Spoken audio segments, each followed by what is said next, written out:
At last we will reveal ourselves to the Jedi. At last we will have revenge.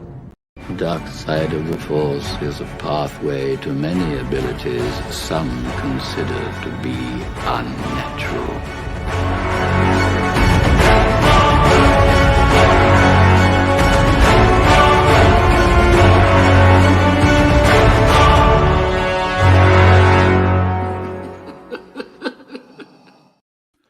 What's going on, everyone? Welcome back to another episode of the SithCast podcast, a Star Wars podcast where we pretty much talk anything and everything Star Wars. I'm your host, PJ the Paradox Nerd, alongside my co-hosts, Sean So and the Sith Queen herself, Nilda. And we have a really special guest tonight. We got Mark from Denuo Novos. What's going on, Mark? Welcome. Thank you for hopping on the show. Welcome. Hi. To our humble abode. Thank you guys so much for having me. This is a fun show. I've seen some of your stuff, so I'm excited to join in with the three of you. You guys have a great energy. We're glad you're here too. We're gonna have fun. Very happy for you to hop on the show. We got definitely a lot to talk about. But usually with any guests that hop on our show, we like to get to know them and their love for Star Wars. So, Mark, we'd like to ask you, what are your top 3 Star Wars movies of all time? Oh boy. I do want to say it changes. I don't know if you guys go through this as well, like the moods that you're in. Yeah. My number one favorite, and I'll start there, is Return of the Jedi. I grew up as a child of Endor.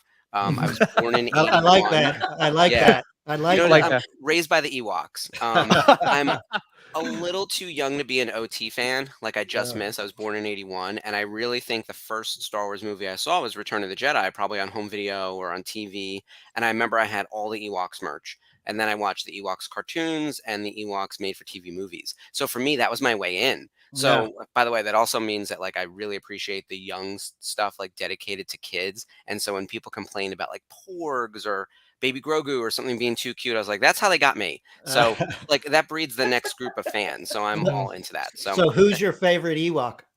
Oh, it's got to be Wicket. I mean, he's the one with the most screen time, and he's in the TV movies. He's great. I mean, all of them are terrific. They fought the Empire. F the Empire, and they did it. Whoa. I love it. Actually, I can't because I'm wearing the Jedi stuff. I'm Darth Von Olin on Twitter, so I am a dark side guy. And you are a dark side. I am. I'm a Sith, and my lightsaber that I made at Galaxy's Edge is red. I love the power one. So yeah, I love everything Sith. They're all my favorite characters. My next 2 favorite movies, and this is where it probably gets a little controversial. I put The Last Jedi in the 2 spot, which for me, I just love the cinematography. I think the story in it is great. It's such like a wonderful message about like failure leading to triumph and like winning the day with love, which is sort of similar to the Return of the Jedi. I know it's like super divisive in the fandom, but like I love Part 8. I just love The Last Jedi. And then my third one could kind of go anywhere, but I think I'm kind of on a Rogue One kick right now.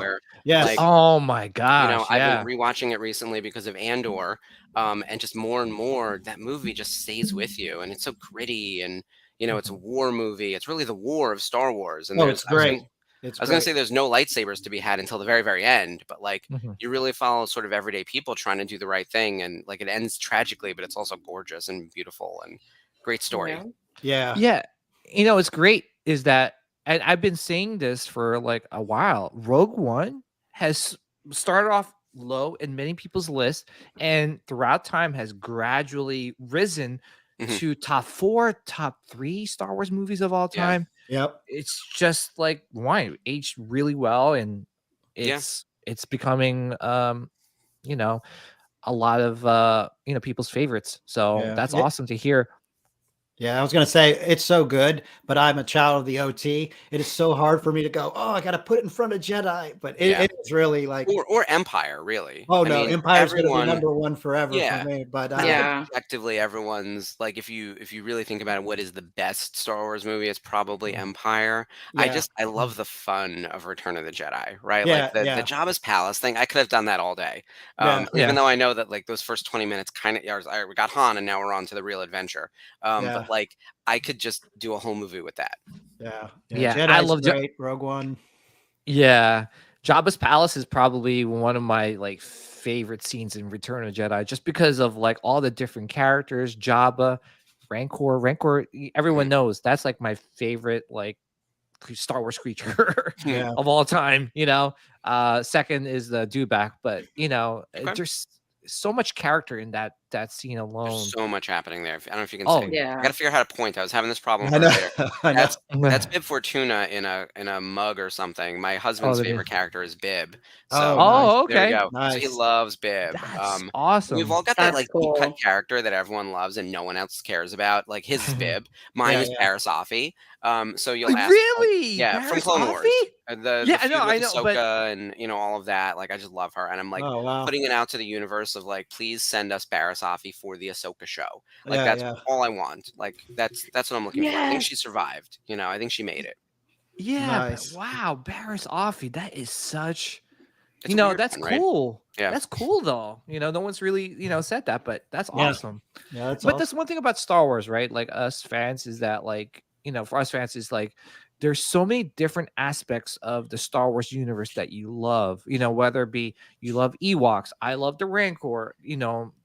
Sean loves Kenobi. I do. Yeah, no, but like, again, we're all Siths here, so whenever someone says something Jedi, we're like, Yeah.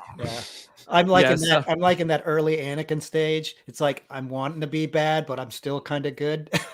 I'm bad all the way, baby. Yeah. I'm with Mark. I love the Ewoks. I have a whole shrine dedicated to them. They look very cute. I know. I love them. Is that a stuffed Jabba also? Yeah, that is no, that's an original Jabba. The vintage. Wow. Yeah. The vintage. That's very cute. Them. I'm sure I had that as a kid. Yeah.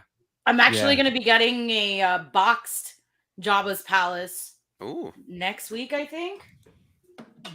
Oh wow, nice. Was that's a good purchase. That was from the vintage. OT? Yes, from the vintage. I don't know if I've my vintage seen that. line. Nice. Yeah. It's tiny though. It's pretty. Yeah, I was going to ask you, Mark. You say your dark side. Who is your favorite dark side character? Oh, it also is another one that goes back and forth. There's a few. I love Barriss Offee. She's really like deep cut, weird, like great arc, going from Jedi to like secret. We'll say near assassin. Blowing up the Jedi Temple, and also like kind of being right the whole time. Like I love it. I love that the fact that like you can't argue her logic. And it's like, damn it, I agree with everything she's saying. Like this is really great. That makes for a compelling, interesting, layered character. Asajj Ventress is in a similar boat, right? Like she's an amazing apprentice to Count Dooku, has a fantastic storyline that actually intersects with Barriss and Ahsoka. And she really has standout moments within the Clone Wars. Some of the best ones are her.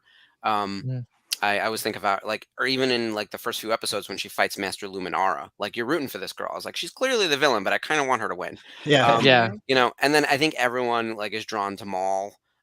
He's just unstoppable. He just always goes too far. He takes it to a place where if he just stopped like a foot like shorter, like we'd be fine. He like you're right though. You're absolutely right. Yeah, if he had just given up like chasing Kenobi, like he'd still be alive and probably running Crimson Dawn. But everything else he does up to that point is great. Like when he's tempting Ezra and Rebels, I love all those episodes. He kills other Inquisitors.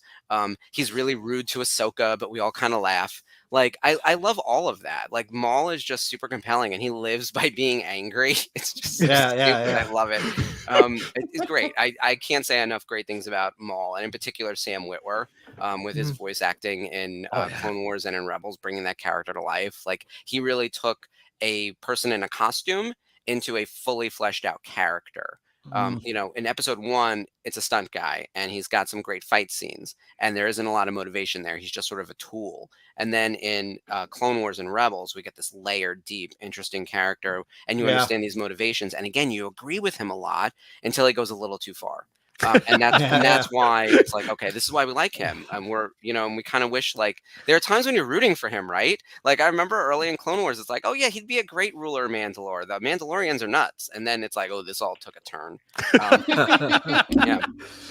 I'm sorry to like you a lot, Mark. Oh my gosh, you hit the nail on the head. The reason why I'm laughing is because he beat Kenobi. Yeah, a little too far. He was Yeah. just playing with him at the end. If we just literally just pushed him, he would have felt his death. But no, he was just like, "Oh, let me create some sparks." The arrogance, the Sith arrogance, man, that got him. He already killed Qui-Gon, so he thought he was done and done. You know, and then even chasing down Kenobi, like going all the way to Tatooine, like to what end? Like, what did it really achieve? No. You know, he's already exiled. Is it any better than being dead? Like, you could have just kept on with the rest of your mission. Like, he was so close to unlocking the way to overthrow the Sith, right? Like, that was kind of what Maul's thing was when he got to Malachor in Rebels Season 2, right, in Twilight of the Apprentice. Like, he found some information and truth there and narrowly missed crossing paths with Vader.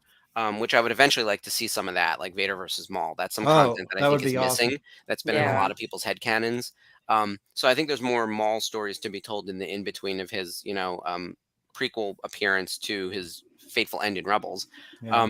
But like he just remains captivating at all times, no matter how little he's doing or how much he's doing. He's a very dramatic bitch, and so he just makes for good TV, right? Like, yeah, it's good television. That would be a great what if. That would be a great what if Maul versus Vader. Yeah, yes. That would be a good one. Oh my goodness. And I was going to ask you, this is like a great plug, shameless plug, and I'm going to do the shameless plug for you. So, as you can see, Mark is awesome. You guys have to check out his show. Mark, can you please let our viewers know and listeners, where can they listen to more of your Star Wars talks you love for Star Wars? I know you have a co-host, Ashley. Where can they watch more of you and Ashley? Yeah, I am also a YouTuber. I'm on the Virtual Cantina Network, which if you're on Facebook, it's the Star Wars Celebration Europe 2023 Facebook group. But this is the Virtual Cantina Network page on YouTube. And I'm on Rebels Revisited, which is every Monday night. So we come on and we talk about Rebels, a cartoon that stopped airing 5 years ago. And because we're revisiting it, we recontextualize. There's one of our videos right there in that third row. Me and my co-host Ashley. We'll do episode watch-alongs, we'll do deep dive discussions, and we'll pull the content sort of back around to like what's going on. Oh, there I am. Look at how cute we look. We talk a lot about how Rebels connects to Andor, or how Rebels connected to Obi-Wan Kenobi. This is actually in our episode about Mon Mothma, who was a huge part of Andor, obviously. And that's my co-host, Ashley Branzo. She's an official Star Wars artist. She does sketch cards for Topps. She's been an artist for years. She loves Rebels, and the two of us are like the Rebels geeks of the channel. So we got the show on Monday nights at 9 p.m.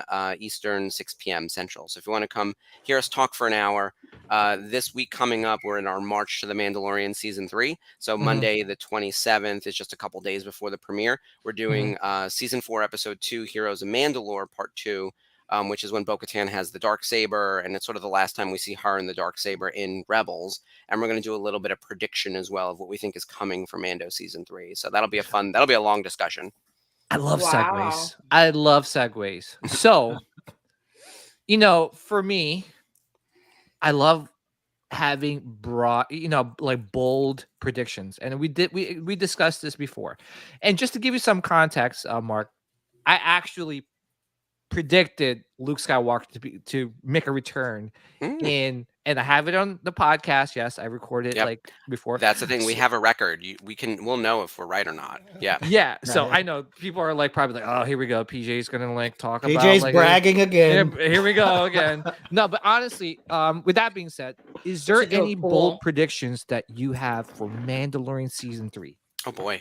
Well, I should say, first off, I'm a licensee, but I don't have any insider information on story because I'm not a story-related licensee. So I work on helmets and other things, and I don't even know the broad strokes of what's coming for Mando season 3 or the Ahsoka show or anything. So I just want to put that out as my little disclaimer, because I used to, when I was at Tops, I would know things. And so I would actually never be able to make predictions because I'd have to know, like, going ahead of time. Like, if we were doing trading cards for the movies, we would need to get story beats, and we wouldn't know all of it. Like, I didn't know Darth Maul was going to be in the Solo movie, but I knew who the big villain was and like what the main plot points were. I didn't know who's going to live or die, but like I could spec out a chunk of the movie enough to make product, and then once we got an early screening, we could plan for like our next set that would reveal more.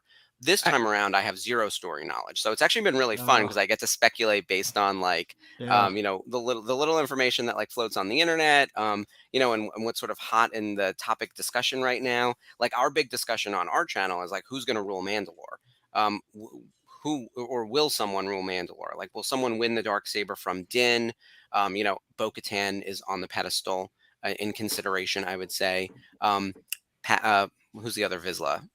Paz Vizsla, the heavy Mando. He didn't beat him last time, but you never know. Gideon is still alive, supposedly. Could Grogu rule Mandalore? I have the darkest of dark horse things to throw out right now. So, you guys, I know you're deep Star Wars fans. You have a YouTube show. You must remember in the Clone Wars, when we first meet like Bo-Katan and Satine, there's another Kryze in the mix, a kid named Corky. He is supposedly the nephew of Satine Kryze. He is also supposedly the nephew of Bo-Katan Kryze. We've never met a third sibling. So this kid is either claiming to be a nephew and really isn't a blood relative, but even though both of his aunts describe him as a nephew, right? But I have my mom and dad's friends who I call aunt and uncle, but still, this is like a royal bloodline. He must be a bloodline of someone. Is he secretly the child of someone? Is he the child of Duchess Satine Kryze and Obi-Wan Kenobi? This is my conspiracy theory, right? So, because he's blonde and like he's, you know, and he's sort of Ahsoka's age, right? So could he pop up in Mando season 3 out of nowhere and be like, oh, I'm the rightful like blood heir? You know, because Bo-Katan has even said there's no one left from her tribe or whatever, but maybe Satine's kid is out there, and he pops in. So if Corky Kryze enters the chat and decides that he is the rightful ruler of Mandalore by blood, one, I'll lose my mind, because I've been talking about this for ages now, and everyone's like, Mark, you're literally nuts. That's never going to happen. And I agree. The Vegas odds on this are like 10,001. Like, it's not going to happen. But he's sort of on my very, very dark horse. And then out of that, truly, I would love to see Sabine Wren be the Queen of Mandalore.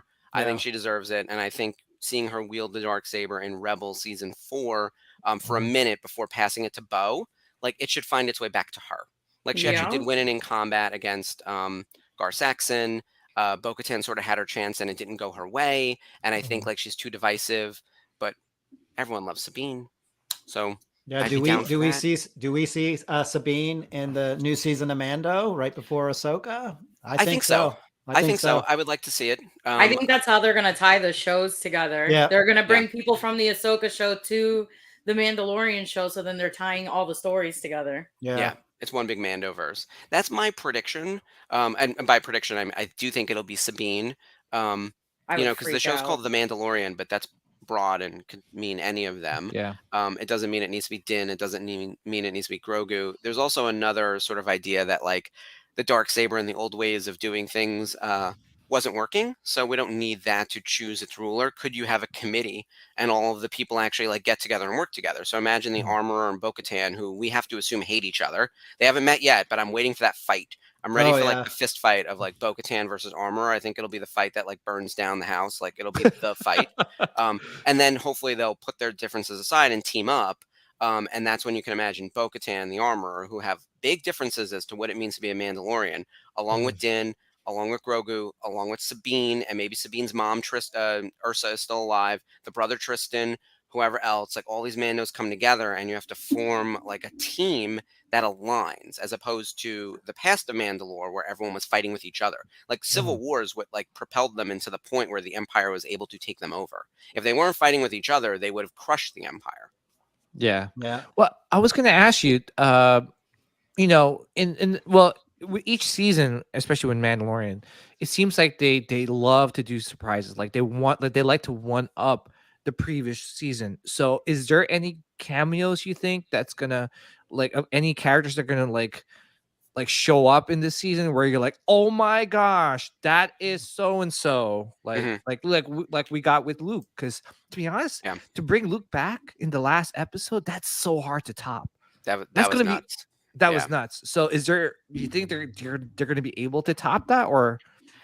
It's a tough one because I was going through a list recently of like who's still alive, who's relevant. I think Sabine is a big one, but also only if you're a Rebels fan, right? Whereas like Luke is like the face of the franchise outside of Darth Vader, right? So if we think about where the Mandoverse has to go next and what it needs to connect to, and we'll say maybe like the new trilogy, it's not far-fetched to think that like Ben Solo, the guy who will eventually become Kylo Ren, could be at Luke's school.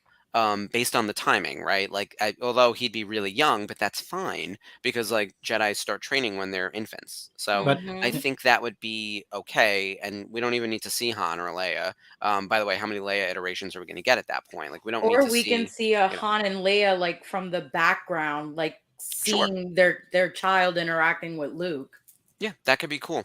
I'm down for any of that. I don't think you're going to get Harrison to come back to do something like that, or Alden necessarily. But like, I think just Ben Solo is cool, and anyone standing in for Han and Leia, even if it's a shot from behind, just to remind us who they are, give us some context as to who this kid is, would be perfectly fine. I think Kylo would be, Ben would be a big one. I think we could Force Ghost any dead Jedi in there. I would love to see Anakin somehow talk to Ahsoka, but I think that's more of an Ahsoka show thing. Yeah, for this one, I do think we have to center the story around Din and the Mandalorians. Yeah. And in that case, like, could there be flashbacks that show you Satine? But that goes deep cut. I think topping Luke is going to be very hard, and I don't actually think you'll do it. But I think Ben Solo could get you almost as much attention. Not quite the same amount, though. Yeah. Well, I was going to say is that, like, I feel like this season is going to be really, like, focusing on the Mandalorians and the lore of the Mandalorians. Yeah, the planet itself.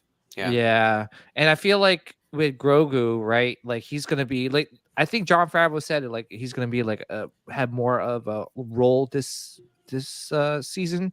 And from the clip I saw, he looks like he was like using the Force a lot. The clip with him and Grief Karga, Grief Karga and Din, he was like just like using the Force to pull stuff out, and you're like, wait a minute, like, I guess he's getting used to his Force powers. He's remembering, right? Wasn't that the thing? He wasn't really learning so much as he was remembering. So it'll be cool to see that. Well, the real question is, does Grogu get Mando armor? He's already got the chainmail. Yeah, why not? That's my prediction. I think Sean's gonna freak out if that happens. Oh, well, we've been talking about it for months. I'm like, if I see him flying around in a jetpack, I'm gonna lose it. Like, because he's that'd be super cute. I want to see him a little bit larger, though. Like, that's really the big thing, is he's so tiny, small. Yeah. I mean, it's cute and all, but I honestly, just because he's got like the Force, I feel like he doesn't need the, like the jetpack. I mean, I don't know. It's just gonna be so weird. Like, it's gonna be hard, like for them to. I don't know. We'll see where they take the storyline, because honestly, I mean, how many more seasons are we going to get from The Mandalorian? I feel like I'm trying to remember if Jon Favreau said that he actually just kind of wants to keep it to 5 seasons of Mandalorian. They just finished writing season 4. Yeah. Today they announced it. They finished writing season 4. Yeah, and I think Ahsoka is going to release in the fall.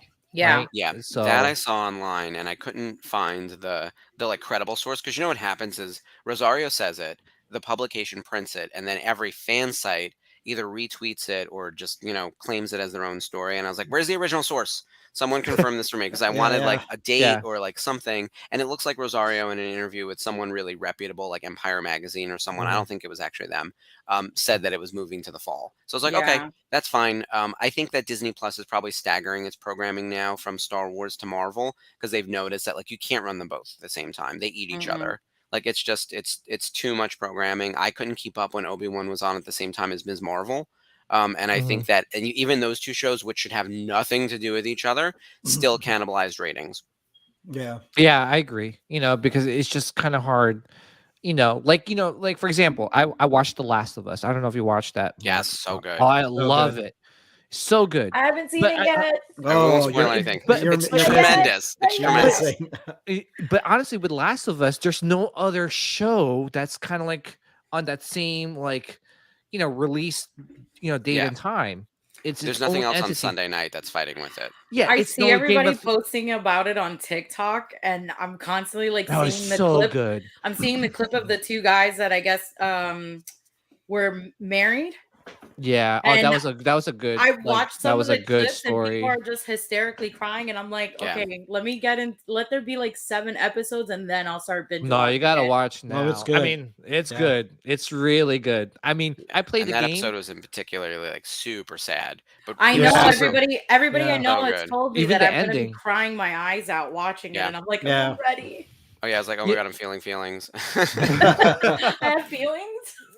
And the thing too is that I played the game, and I think they really brought it to the next level. It's I've read a lot of reviews that said it's an elevated version of the game. Oh, it is.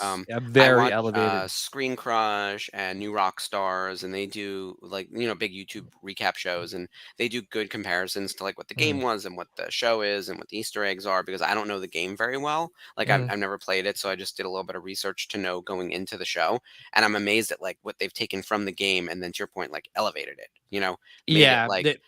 Just dialed it up. Yeah, they brought more backstory to what it was told. You say you work for Topps. If you don't mind me asking, how long were you working for Topps? And you said that it's hard, when you get all these little behind the scenes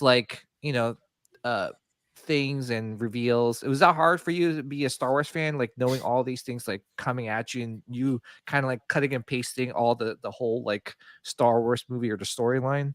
Oh boy, no, it was awesome. So I joined Topps in November of 2014. So not long after Disney bought Lucasfilm, and the reason they were hiring for a new brand manager on entertainment was that Star Wars was going to get a major focus going into 2015. So I started in November of 14, and Project One was basically figuring out what we were going to do to support Episode 7, then only known as Episode 7, with the release date of fall or December of 2015, right? This feels like 1,000 years ago. So the name The Force Awakens was revealed a month into me working there. It was December of 2014.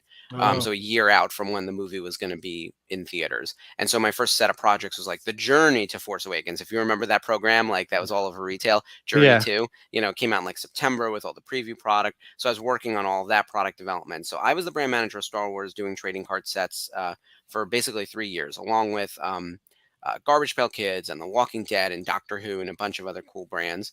And then within Topps, I moved to another department starting in 2017 or late 2017 to run Star Wars Authentics, which was the autographing and photo business. So I booked the talent for Star Wars Celebration 2019. So I brought 59 guests to Chicago, which was fantastic. Gosh. It was huge. It was the biggest number at the time. There were more guests last year in 2022 in Anaheim, but at the time it was the biggest guest list, and it was a lot of people. And oh my god, it was a lot. It was a 5-day show. It was kind of crazy. You met Hayden? Yeah, what's that? Did you meet Hayden? Yeah. Oh yeah, Hayden's great.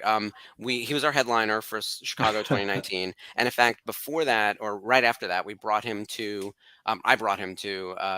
Rhode Island Comic-Con in November of 2019, just as a one-off convention. He had a great time. He is tremendous. So he's beautiful. He's so nice, so easy to talk to, easy to work with. Beautiful. Great behind the scenes too, just hanging out in the green room. Everyone wanted to talk to him because he's a little bit of a recluse, right? He's not someone who's out and about. You won't see him in the paparazzi shots. He doesn't live in LA. He lives in a rural part of Canada. So I remember even when I had to buy his plane ticket, I was like, where are you flying out of? What city do I need to get you on a plane, man? It was very that.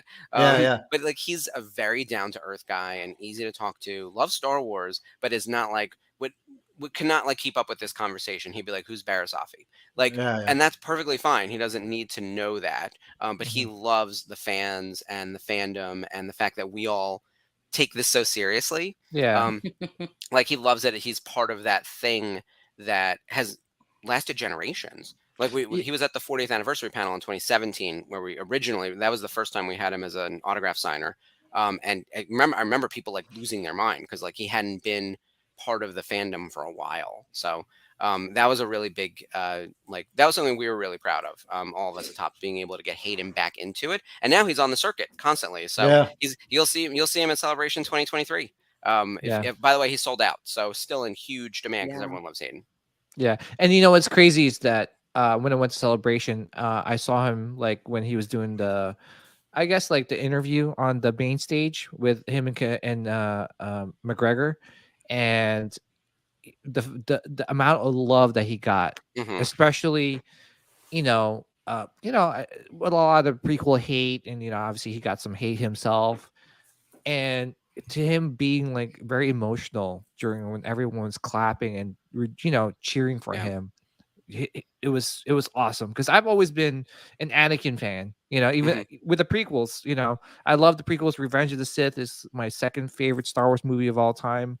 And I'm just kind of glad that he's kind of getting his redemption story like started, So which is great.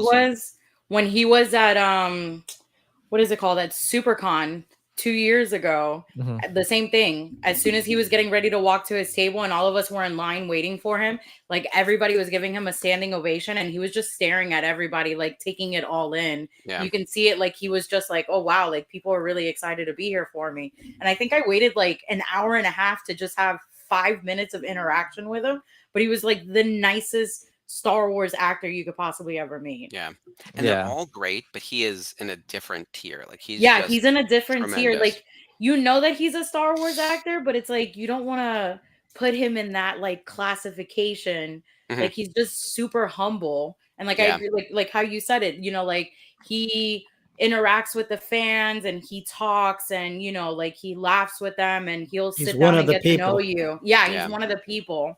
He's got a very casual, relaxed energy, and I remember like I was checking on him like an extra special amount because he was our headliner and he was only there for 2 days, and I kept popping in and he was like, I'm good, I'll let you know if I need something. And I was like, gotcha, I'm gonna leave you alone and let it do his thing, because I wanted to make sure he was okay. And he's like, don't stress. Like, and you could see like he's like, yeah, the line's moving, we're meeting people at SuperCon. He was actually really funny. He was walking around like the whole entire convention wearing a V for Vendetta mask, and no one knew that.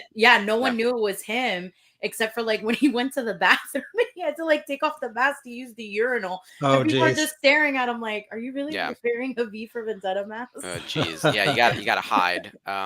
Those cons are a blast. And in fact, we had a few people who wanted to walk the floor at Celebration in 2019. I was like, absolutely not. We need all the security. It's like and it was everyone, and everyone wanted to go walk the floor. And I was like, no, you'll be killed. Like there's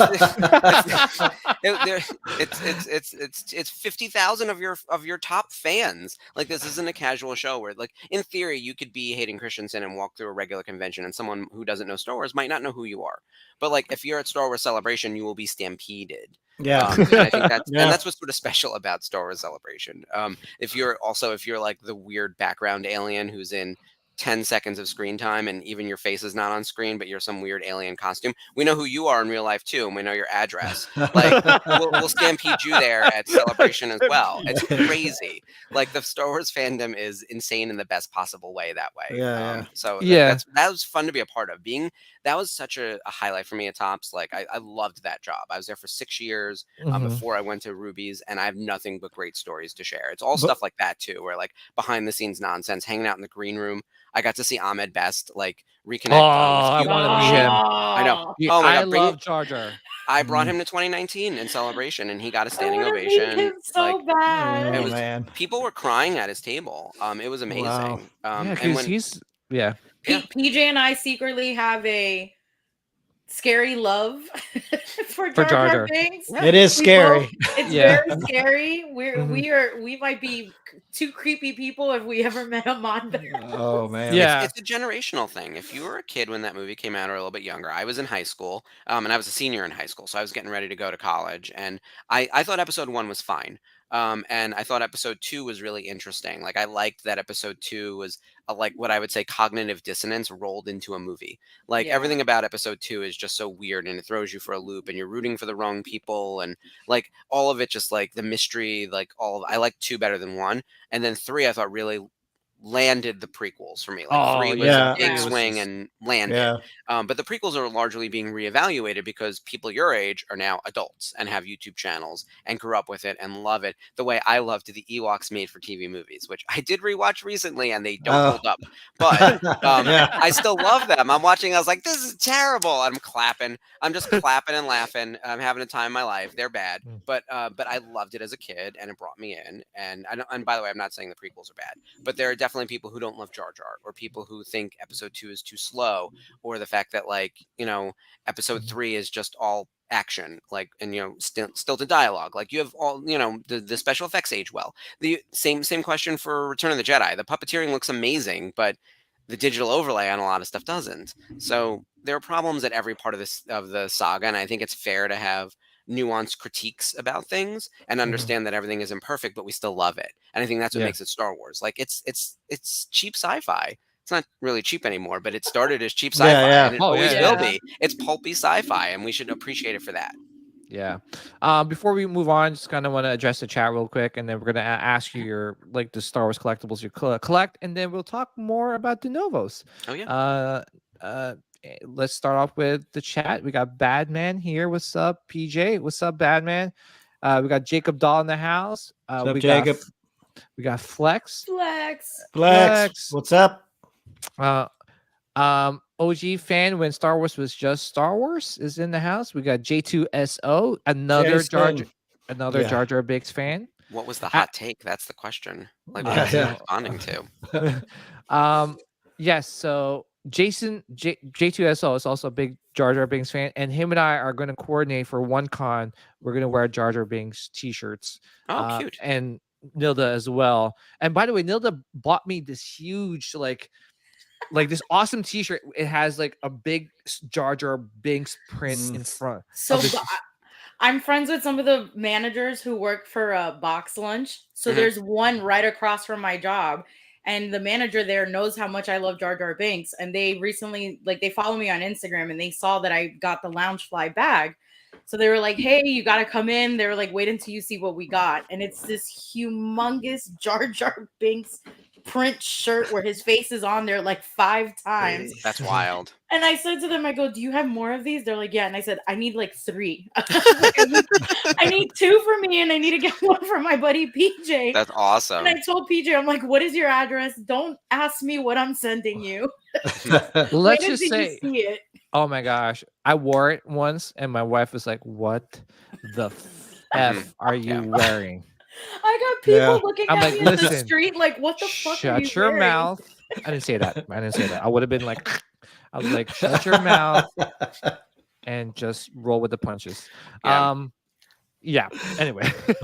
Who else is here? We got Scott Sharp in the house. What's up, Scott? We got Marcel in the house. What's up, Marcel? He said Bo-Katan armor would be epic, meaning the fight. The fight of fights. It would be Sasha versus Bailey. Do you know that those two have actually, like, last year when they were like when they were talking crap about each other, they were really talking crap about each other on oh really? What is it called, on Twitter? Yeah, they were in character a little bit. Yeah, they were in character a little bit, just to hype up, like, you know, the hate between the two of them. Well, I will tell you, on the virtual cantina on the Thursday watch along, they've brought in some pretty good guests, including Emily Swallow. And I asked her in the chat, I was like, who do you think would win in a fight, the armor or Bo-Katan? And she's like, how do I go about answering this? I don't think I can answer this. And so it made me think that fight's gonna happen, because she, like, it was the kind of thing she would have been like, oh, I'll mop the floor with her. That's the right answer if this hasn't happened. But if the actual fight happened, which, by the way I want that fight to go down is that Bo-Katan needs to somehow remove the armorer's helmet. Because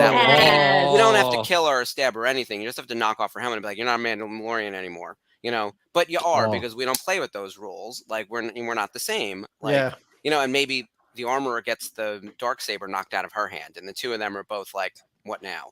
Like, you can imagine it's like the angel from Doctor Who meets Boo from Mario, and they're both looking at each other and they're both stuck. Like, that kind of like, what now kind of situation. But then they need to team up. That's the lesson to that too, is that event, like, that fight needs to happen, and they need to burn the house down like Sasha versus Bailey, and then they need to team up. Awesome. That's actually, I would love to see that happen. Theory. I like your theory. Yeah, we got to bring him on for a what if for sure. Yeah, we got to bring you on for more, sure, man. Honestly, yeah. I'm really having a lot of fun having you on right now. I just love the fact that he's a Clone Wars fan and Rebels. That is my whole entire life. Yep, I got there's my loft cat right there. Right there he is. Oh yeah, and I got a lot of Rebels stuff. I got so much Rebel stuff. It's ridiculous. Yeah, I love Rebels. Yeah, we'll definitely talk about that a little bit later. Darth Rashid is in the house. What's up, Darth? Oh, someone's likes. She got a fan. She got a fan. I'm taken. I'm sorry. Marcel says there has been speculation that Grogu will need to be better understand the Force, and there will be a return to Luke Skywalker. There has also been speculation that Grogu rejecting Luke is in the hero's journey, the first rejection of the call to duty. So if they're using the template, the hero's journey, it's a possibility Grogu and Luke may be reunited. Interesting theory. It is the big question of like, what does it mean to be a Mandalorian? Can you be a Mando and a Jedi? The only one we know of is not Pre-Vizsla. The first Vizsla. Yeah. Vizsla. That was a story Vizsla. That was a story I wish they would have talked more about, or we would have seen like flashback videos of it. Yeah. All we have is that little like 10-second animation in Rebels, which is super cool. Yeah. But it's not enough. And I hope they explore that more in Mando season 3. I feel like they have to. They're definitely leading us breadcrumbs to it, you know? Yeah. And we got Darth Kenobi in the house. Far from Death Star. What's up, Far? We got BMX Jedi, aka the Sith Holocron. Anthony. BMX Jedi, he's a frequent flyer on our show. And whenever we're stuck with like some sort of fact check, like he's the Sith Holocron, and he'll fact check this right away. He's Google Wikipedia or Star Wars Explained. He's the Wikipedia of the channel. Nice. Yeah. Maybe he has Wikipedia up when he's watching the channel. Wait, I know I do it. Whenever I'm on Rebels, if I can't remember something, I've got the IMDb page up to double check the voice cast, the Wikipedia up. I'll pull up a Star Wars Explained video beforehand on an off chance that I forget something because Alex and Molly know everything. Like, we've got a good fandom out there. Yeah, we do. I told Wikipedia, like on Instagram, that they needed to come up with their own app just so I can automatically go in there, click search, type, and get my stuff, not have to go online. Yeah. Far from Death Star, the Adventures of Jar Jar coming soon. Hey, listen. Sign me up. Sign me up. They should do it as a children's book. Oh, that'd be great. Oh, don't get me started. Misha back. The Traveling Jedi. What's up, kids? BMX Jedi, Tar Vizsla. See, I told you this guy is like a freaking. Yep. Vizsla, either that or he's like forever be known. Sean, he's like this in the. He's got the fastest fingers in the West. He's like, got it. I got it, guys. Here's the answer. Okay. All right. So really quick before we talk about the Denuo Novos, Mark, what do you collect? Like, we'd like to know. Oh, by the way, another one. I love this name. What's up, Jason? Dewback Deliveries. I love that name. Cool. I love Dewbacks. You know, it's just one of my Everyone's other got their weird creature or background character or vehicle. Like, you know, people really get into ships too. That's another one. I've had people talk to me about making some models of ships, and I'm just not that guy. I'm like, I like the Ghost, and I know the Millennium Falcon is a freighter. I know what the X-wing looks like, but that's not my expertise. But there are other people who can tell you like gun positioning and like speeds and all this stuff. And I was like, wow, how do you do that? Like, I'm not good at trivia like that. Well, there's the Star Wars board game, the Star Wars Armada, right? Like they're like putting ships, like they're painting the ships and they're fighting each other. It's very technical. It's rolling the dice. It's like Dungeons and Dragons of like Star Wars, right? I can't get into that either. It's too much. I can't get into that. Yeah. Well, I'm going. So my friends and I are going to PAX East next month. PAX East is like the video game convention, and I'm telling you, it's like geekiest of the geeks, which I love. And they got like Dungeons and Dragons people dressed up, being the dungeon master. They got Star Wars armadas. They're like all dressed up in Star Wars gear, like talking like all the like you said, technicalities of the guns and the gunships and how fast the ships are. And then there's like shields and what has shields and what doesn't have shields. And I'm like, whoa. Yeah, that's too much. But that's cool about Star Wars, though. There's so many different aspects of the universe that you could love. That's why I love Star Wars. Is that too nerdy for you, Sean?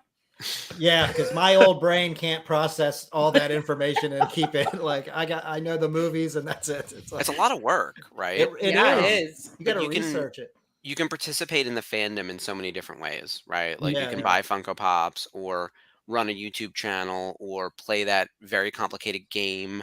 You can be an artist. Like Star Wars actually has a lot of outlets, I think more so than most other brands. And I think it's partially because we're in every consumer products category, like truly. Yeah. Yeah. And I think that helps because then you do get collecting for like pins and patches and Funko Pops and weird glassware, like my Bib Fortuna mug. Yeah, Like yeah. so I love that random. though. Yeah, So I cool. do love a bobblehead though. Like I love my Bo-Katan. Mhm. Not that I'm picking sides in Bo-Katan versus the Armorer, but I do have more history with her. Um, yeah, Oh, but yeah. awesome. So going back to what I collect, I'm an autograph collector actually, Really? most of all, because that was what the category that I worked in for years, and I actually always loved to collect autographs. Before that, it's one of the reasons I wanted to take on Star Wars Authentics. We picked up that license in 2017. And I worked on that while I was at Topps from 2017 through 2020. And yeah, I brought some amazing people to conventions as well as got their autographs for like officially signed photos that were up on our website. So direct to consumers, you could buy. Like we had Harrison Ford. We Oh, had he's hard to get. Yeah. he's a tricky one. But we had a decent selection of him and everyone we had brought to Celebration, including Hayden Christensen, lots of people from Clone Wars and Rebels and the new trilogy. I went to John Boyega's house out in England to do a private signing and spent like hours there having him sign a ton of stuff. How was he? He's tremendous. He's as fun and like he's fun. So he's fun and interesting and like high energy and like just a good dude too. And it was funny. It was at the time when I guess he was a producer on Pacific Rim. So we had to take a break for a minute to look at like a first cut trailer and he couldn't tell us what it was, but like he was giving notes on like a trailer to someone and he's like, I'm working on this film. And I didn't realize he was producing on Pacific Rim, whatever the sequel was, right? So it was like during that time period, but he was so nice. He signed a ton of photos.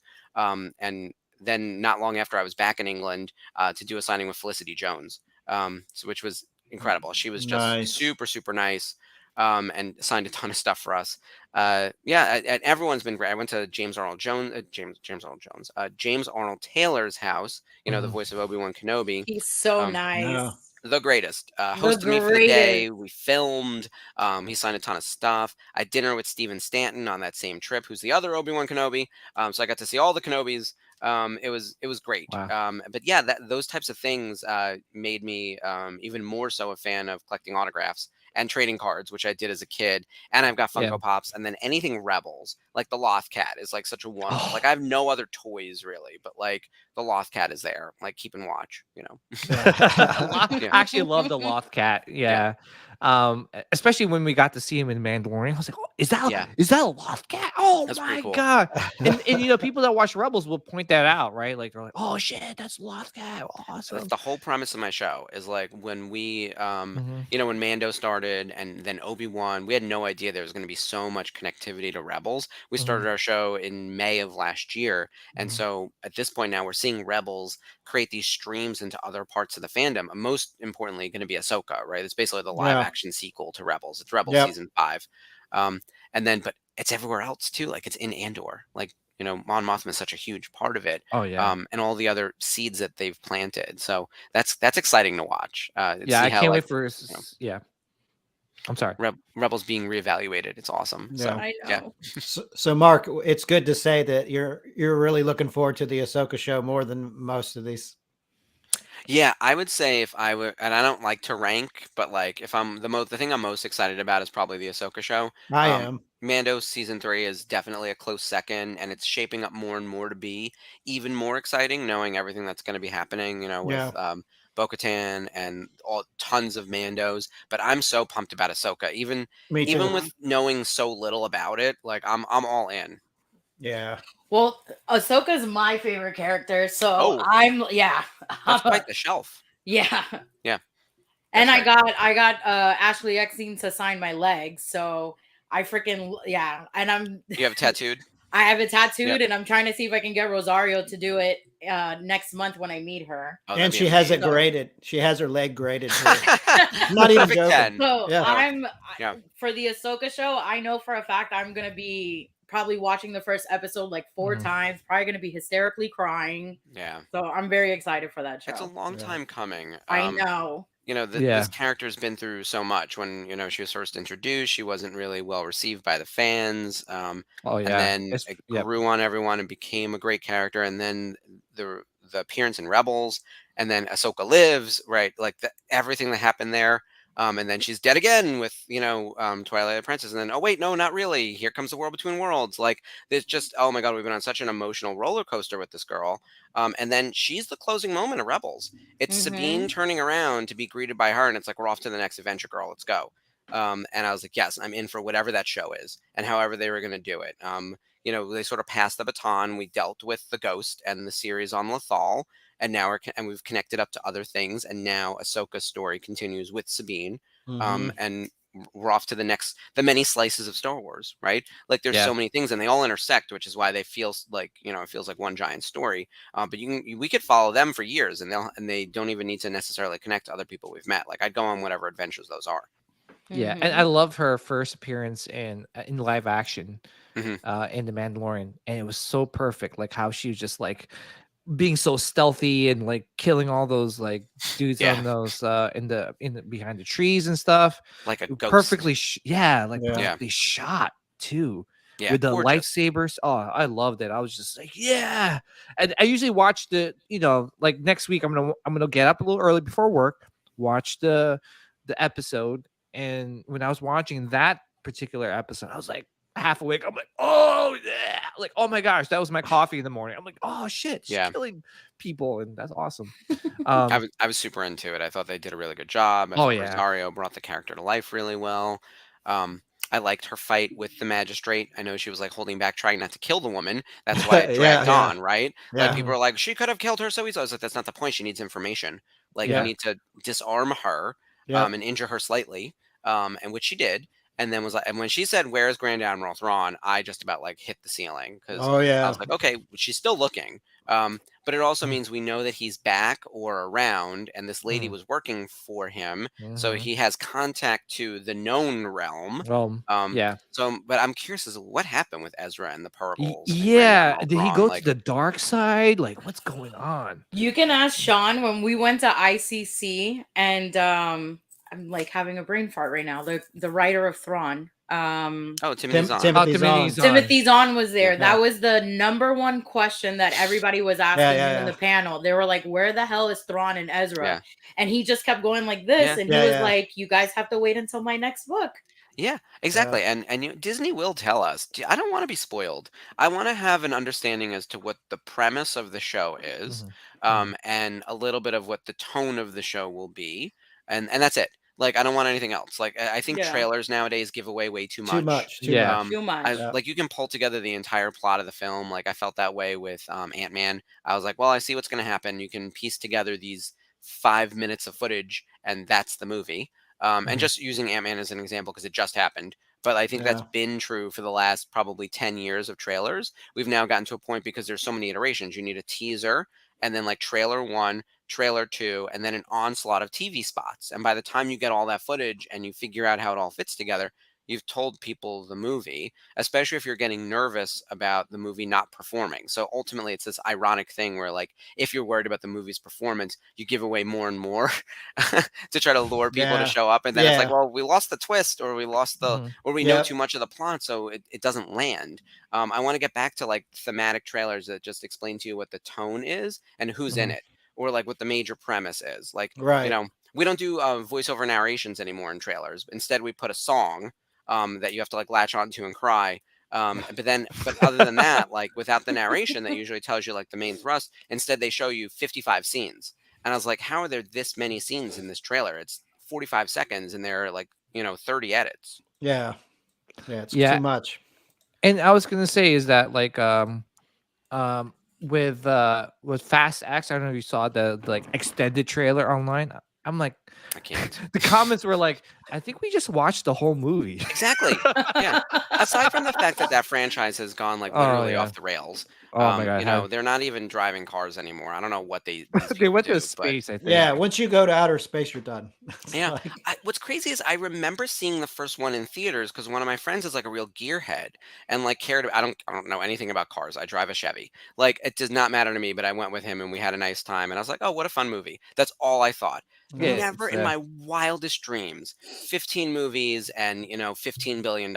Like right, like it's just this obscene amount of money for the flimsiest of plots that make less and less sense every time you. Oh yeah, they even make fun of it. Like in the last one, they're like, "Oh, I'm not gonna die in this movie." I'm like, "What the hell's going on here?" I know for the longest they said that they were trying to do a crossover between the Fast and the Furious and Jurassic Park.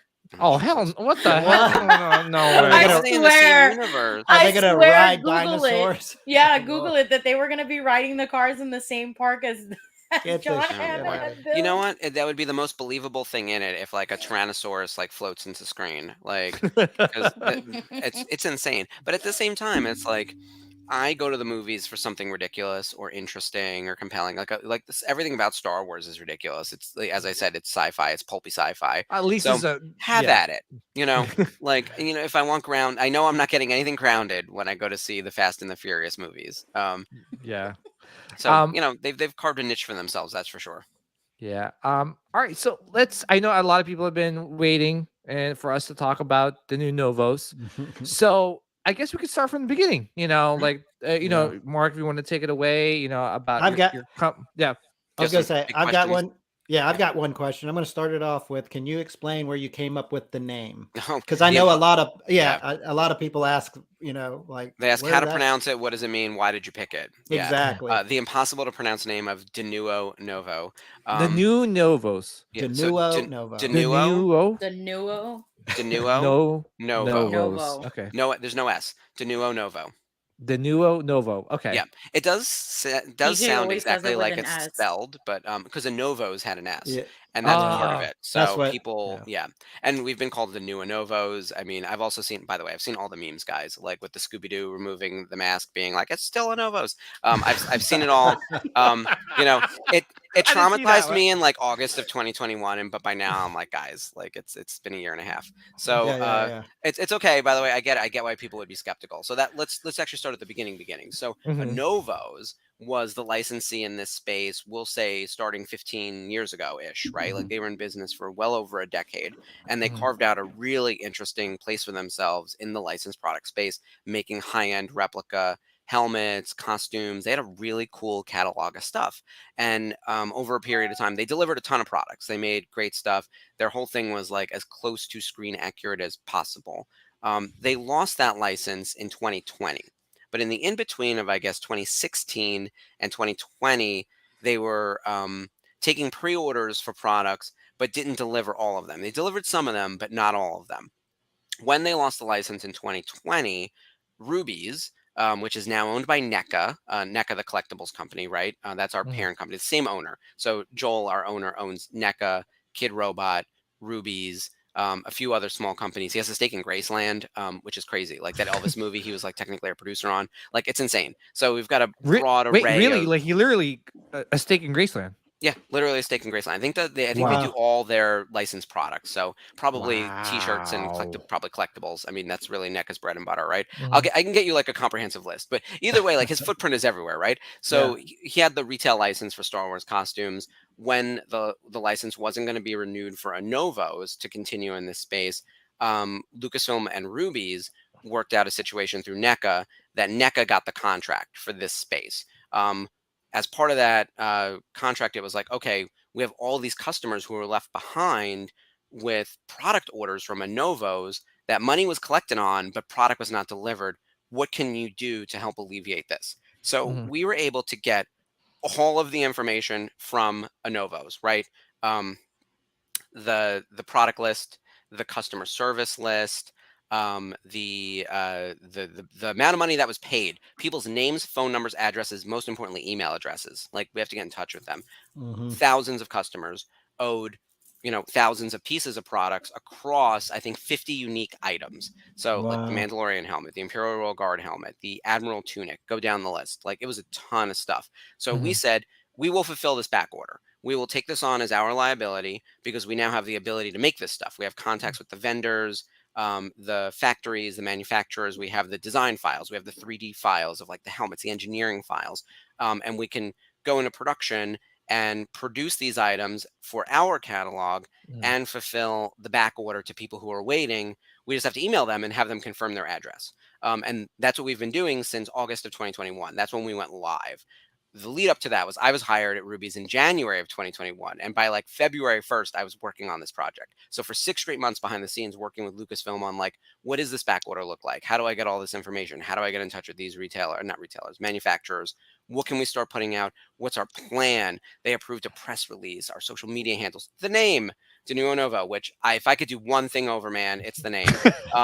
What does it mean? What does it mean? It means to begin again. And in fact, if you go to the website in our About Us, the first thing on there, it says Denuo Novo, once more, a second time, to make a new, revive, change, alter, which also then makes it seem like we're rebounding from a Novos, which is not really true. We picked up the license, but we're not a Novos. And in fact, we only picked up the Star Wars license. We didn't get any of their other ones. Like they had Star Trek, Battlestar Galactica, Marvel. They had a few other ones. Oh, wow. But we just picked up the Star Wars license. Like we don't own their smart license. factory.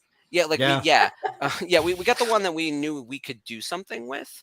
And we have a relationship with Lucasfilm. And in fact, I've been a licensee, as I mentioned earlier, since 2014. So now I'm in year 9 of being a licensee, and some of those people are the same people. So there was continuity there for me.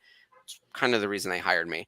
I worked in Star Wars high-end licensing before, so this was sort of a continuation of my licensing expertise, just a different category. You know, now instead of doing trading cards and autographing and public appearances for actors, it was costumes and helmets and other prop replica stuff.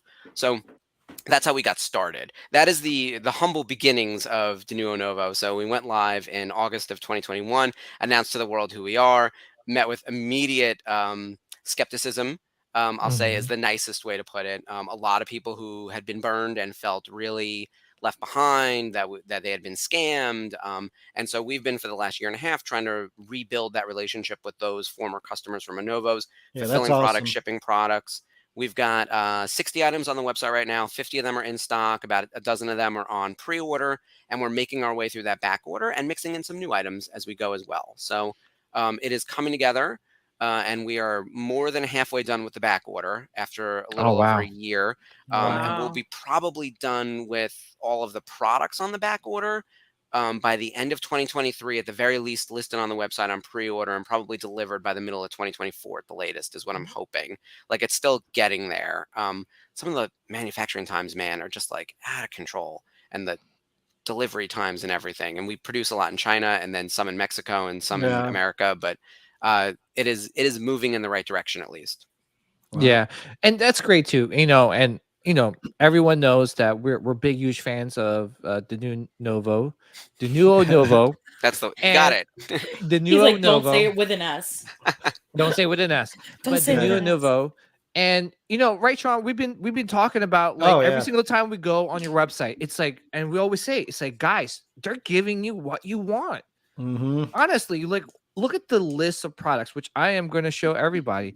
It's just like nonstop. I feel like I should check the website every day because there's a new product that's going out.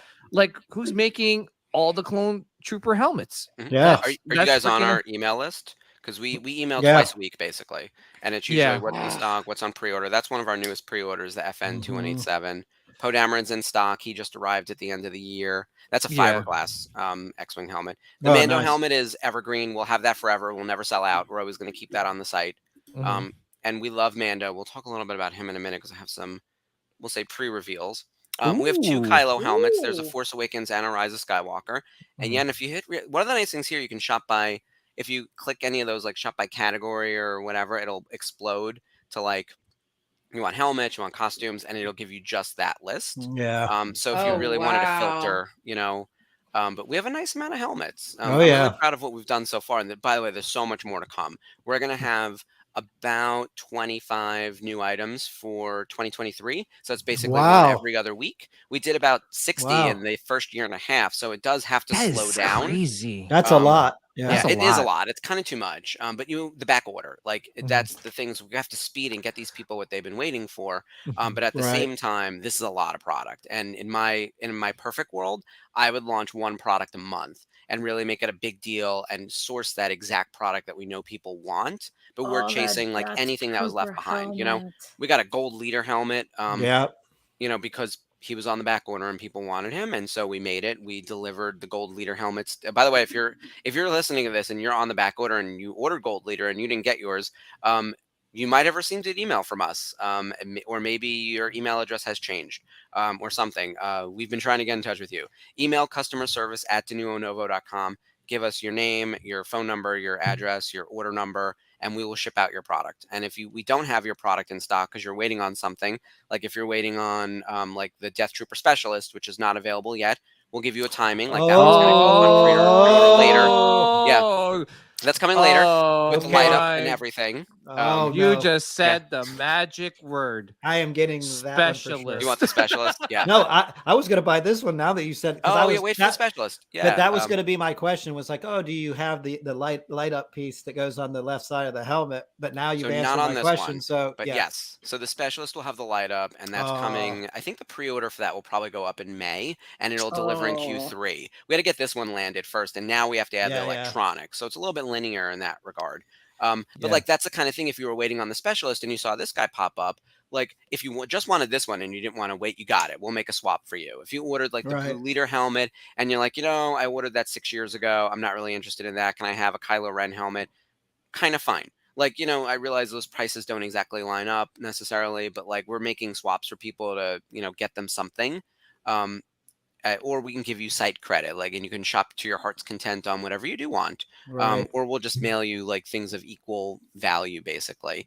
We've got a nice array of stuff, not just helmets, but some costume pieces. Imperial officer uniforms are actually getting replenished in the next week or so. So just in time for ordering for celebration. We've got black and the olive gray and pants, tunics, the hats. We've got belts. We've got little badges for ranks. So you could really go crazy with the Imperial officer stuff. Now, I do have a question for most audience members might want to know, are these 501st approved?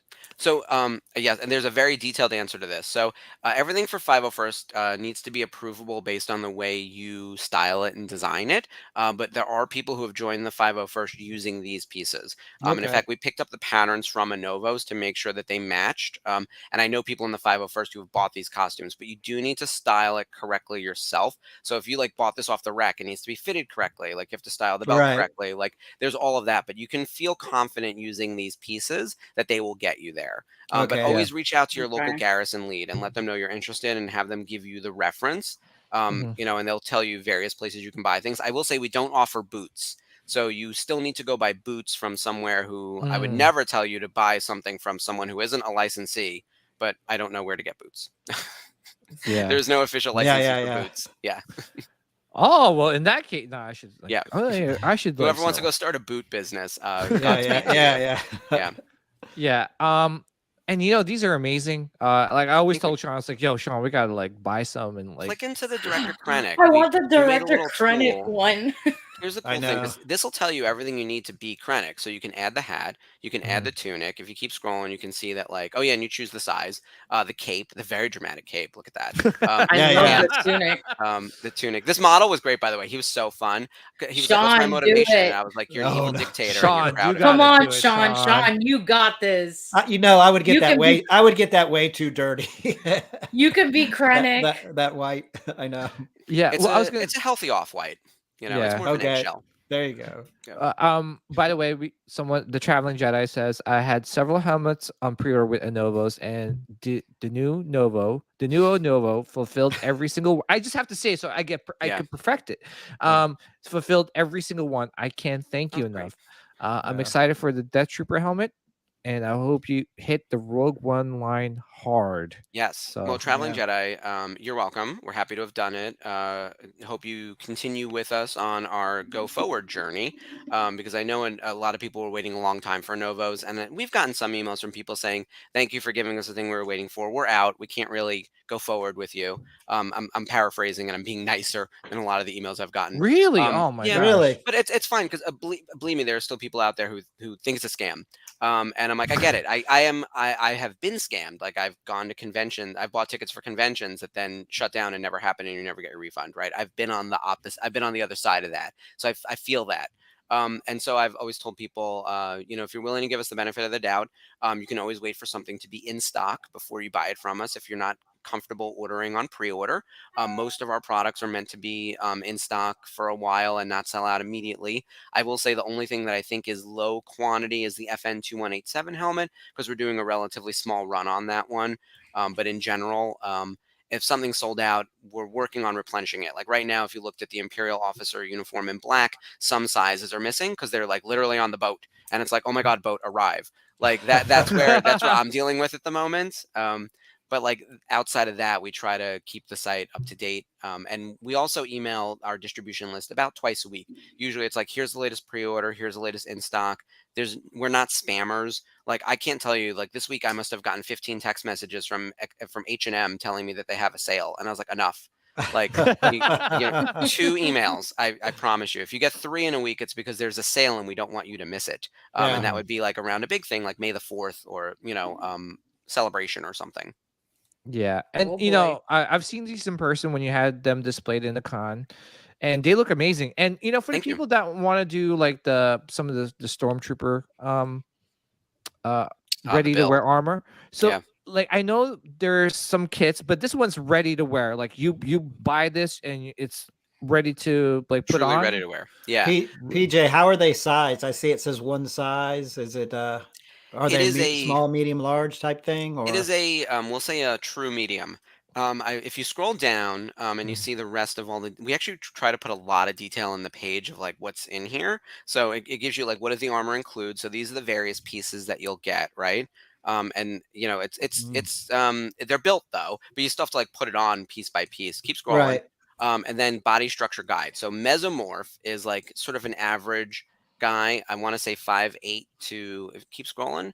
There we go. So 5'8" to 6 foot in height with a mesomorphic body type. I'm 5'8" and I'm 150. And this is roomy on me, but I will say if you're a 6 foot 185, it'll be tight. And depending on how you're built, like you could have big shoulders, and that's a problem. Most people I've met at the booth come up to me and they're like, I'm too tall and my shoulders are too gigantic. And I was like, well, congratulations, sir. I don't know how to dress you. Like that's the kind of thing where if you bought the kit though, you could add to that, or like like we give you enough flex where you might be able to make it work. This would be terrible for me knowing that I'm like 5'3". It would be too big. Yeah, it would be like it would not work well.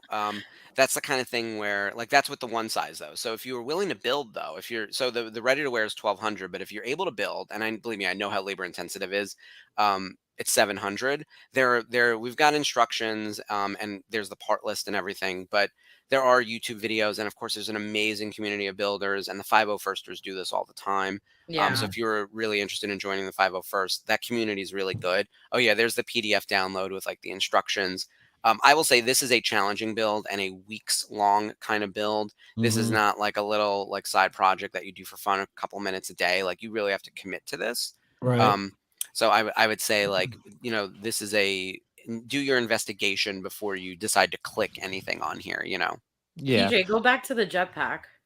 Ooh, Jetpack. So this doesn't come painted, right? No, it's unpainted. So it is just gray. That is obviously a rendered image, and we'll put up like real photography as we get closer to the in-stock date. This is life size? Yes. So this will be scaled to an actual person, like the correct measurements that like Boba or Django would have used. And it's made of like relatively light fiberglass, so it's still very wearable. You do have to build it, and you get one configuration out of it. So you can make either the JT12 or the Z6. We're actually really supposed to call it the Z6/JT12, but no one would know what the hell that is. So we called it Boba Fett, Jango Fett, and then in the description we explain that like you're making the one that has the shorter warhead or the one that has the taller one. And you can tell one is Jango, one is Boba. You get enough pieces because they share so many parts in common that you can make one with then a couple of excess pieces. So if you ever wanted to swap it and go back, and then you paint it yourself. Oh my god, I think I'm gonna buy this. I do have really cool. Another question. Like, are these like 3D scanned from anything, or are they just rendered in the computer and cast, or? So it depends on the item. I will say, Novo's had incredible access to like the Lucasfilm archives and like hand measured and photographed themselves a lot of props and items, and we inherited all of that information, including this one. So I believe that this one might have been hand measured off of one of the jetpacks that was used probably for Return of the Jedi. I'd have to double check. I'd have to check. But like, because I don't want to overpromise like the source material on this one. But usually for something like this, the most important thing is actually getting like a 3D like working engineering file, like maybe not an OBJ, but something like a little bit better than that to give us like what are the actual dimensions and turns and everything, so we could build it that way. And then we have to manufacture the thing. It's amazing that like sometimes you could see the prop and then trying to figure out how to make it from just off the prop as opposed to a 3D file. The way things sort of fall off the rails immediately. It's like, oh, this doesn't size correctly. This thing is uneven. Weird things like that happen. But this one, I'm pretty sure we got the 3Ds. I'll double check though. Nice. Oh wow. Yeah. I'm excited, and I'm sure a lot of people are probably wondering, are you gonna do more like OT, like Stormtrooper kits, or like original trilogy Stormtroopers, or maybe even a Boba Fett like armor? I'm sure that's probably where people are wondering. Yeah. So on the original trilogy front, absolutely. So currently we have a Stormtrooper helmet that's classic from the OT, and a Sand Trooper.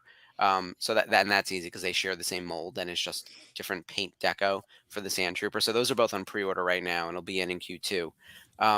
The kit we're working on currently that'll then match to the helmet for the OT Stormtrooper, and that'll be another vac form build it yourself kit, and there'll also be a ready to wear ensemble not long after that. So first we have to get the kit, and then we make the ready to wear, and then there's also a helmet, so you'll be able to be like fully ready to go. Again, we just don't have shoes. But yeah, there's the you just scrolled past it. Classics. There's the Sand Trooper. Which is greatly priced, by the way. Yeah, this is ABS plastic, so you can tell on our site like kind of what's what by the pricing. Like our fiberglasses usually start at $600, go up to $700. The plastics are $400 to $500, maybe $600. I think the X-wings are in the $500 range. But yeah, these really ABS plastic, like the Sand Trooper and the Stormtrooper, they're actually very lightweight and great for trooping. So they're also sturdy though. Like they're lightweight but sturdy, and I would say very, very wearable. Yeah, and these are like, they have like the liner inside, right? So that it is comfortable to wear them. Almost all of the helmets have a padded liner with cushions. Some of them have like sort of a plastic placement, like the TIE fighters. There's sort of a ring that you put your head in, and it places, because that helmet is just so big. That it's got like I wish I had a picture of the inside, and it's something I've been meaning to put up on the site so you can see how you wear it. But I think all the fiberglasses are lined with the padding, and then we always put in little cushions too, because everyone's head shape is different. Like mine's very oval. I'm very like Count Dooku in the Clone Wars, right? Like that kind of like, so I need like padding in different places than you would, right? So that's where like those extra little cushions, you put them where you need them, where you want them. I've got this big nose, so I have to like deal with that. So I usually don't have a cushion in the back. I put them on the side, so that like a different placement.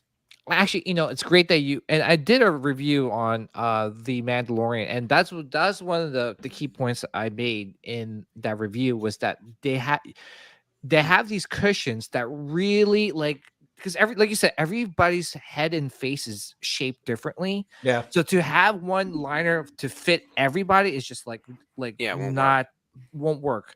So like with these extra cushions, just actually putting it all around or where it needs to be to make it more comfortable and to sit well so you can actually see stuff is so important. And number one, it's very comfortable.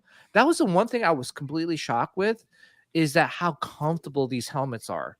You know, especially for fiberglass. Like fiberglass can be pretty heavy, and you know, like, I know that people are going to use these as display pieces, but we're meaning to have everything we do be wearable. Like our contract is really wearable costume pieces. They can also be used for, you know, replica display pieces, but these are all meant to be costume accessories. It's why they often are written out, like you'll see helmet accessory, and it's like, well, an accessory to what? It's an accessory to your costume. That's really the main thrust for that. And yeah, like the Clone Trooper is a good example of that.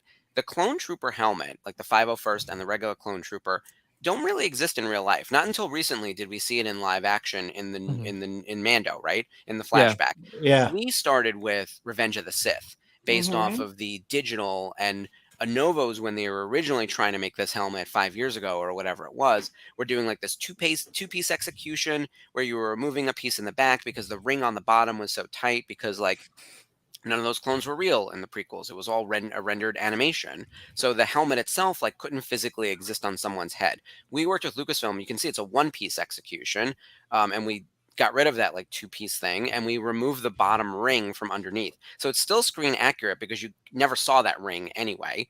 But like now you have a one-piece wearable helmet, and you're not dealing with like magnets or some other nonsense of like the back falling out or the front falling out. And it's a wearable piece, and it's got a fully lined interior, and it's actually quite comfortable.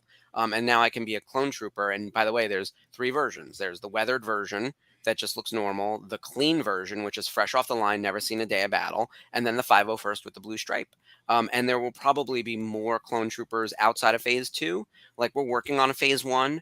And then eventually, like once you get phase 1, we can get into like Clone Wars and maybe some of the other like well-known clones as paint variations for like small runs. Like, you know, maybe someone really likes 5s, you know, he's cool. Yeah. I would do him, or like Cody or someone. I know those are all slightly different sculpts. Cody would be Cody. nice. Cody Would be People cool. love Cody. Just because of the coloring. Yeah, the orange coloring. And he's back in Bad Batch, so you know he's having a moment. So yeah, and you know that's one thing too. Like, you know, these are great for not only the hardcore Star Wars fans and collectors, but for the general Star Wars fan. Just because, you know, maybe somebody wants to have like for Halloween, or maybe they're going to the celebration for the first time and they've always wanted to cosplay. Now, people know to cosplay, to get all the parts, it's a lot of work and a lot of money. But the fact that you guys are offering this to everybody and making it easy for everyone to buy and make their own, like, you know, stormtrooper build and, you know, costume or cosplay or Imperial officer is great. And, you know, and I really hope that as a fan and a collector, that you guys do more, just because it makes it easy for us to cosplay. Thank you. Yeah. You know, that's you know, it's cool. Yeah. Yeah. We want you to engage with again, express your fandom, engage with the fandom. I actually say all the time, the Imperial officer uniforms are your first step in, right? Like you buy a tunic and a pair of pants, you got the belt, the hat. In fact, if you start with like the black uniform and the Krennic, the only difference is the white tunic and the cape versus the black tunic. You're wearing the same pants, the same hat, the same belt. You can put on a badge if you want it. So you sort of get 2 costumes out of that if you buy the right number of pieces. It's very Tetris, right? You know, you could make 2 very differently ranked officers with the black and the Krennic, you know, because of the shared pieces. And yes, we will do a phase 1 clone trooper. Working on that now. That's a surprisingly challenging sculpt, by the way. I don't know why. It's proven to be such a pain in the ass, but it is. So I'm not loving my clone trooper phase 1 at the moment, but it will happen. But yeah, the Krennic one was great, and I just love the black uniform. I think it's so sleek and easy. And that's low commitment. You know, cosplay right there. And then if you want to have the dramatic cape that doesn't quite hit the floor, we had, you know, for safety reasons, it can't drag on the floor. It's still really nice. You can see pictures of me in it on my Instagram from Celebration last year. Again, these are all in stock with more. If for some reason you're shopping right now, more sizes are coming in the next like week or so. Like we're sold out of a couple of the sizes across some of the colors. Yeah. Nice. And like I said, like the fact that like, you could buy individual item Yep. or, it's great. And like I said, very accessible. Mind you, I like this one. This looks amazing. I know my good. wife was actually looking into this, right? Because she loves Rey. She's like, oh, I want to cosplay as her. And this is the real deal right there. Yeah, that looks great, And we've got Rey's salvaged X-Wing helmet from The Force Awakens. Yeah.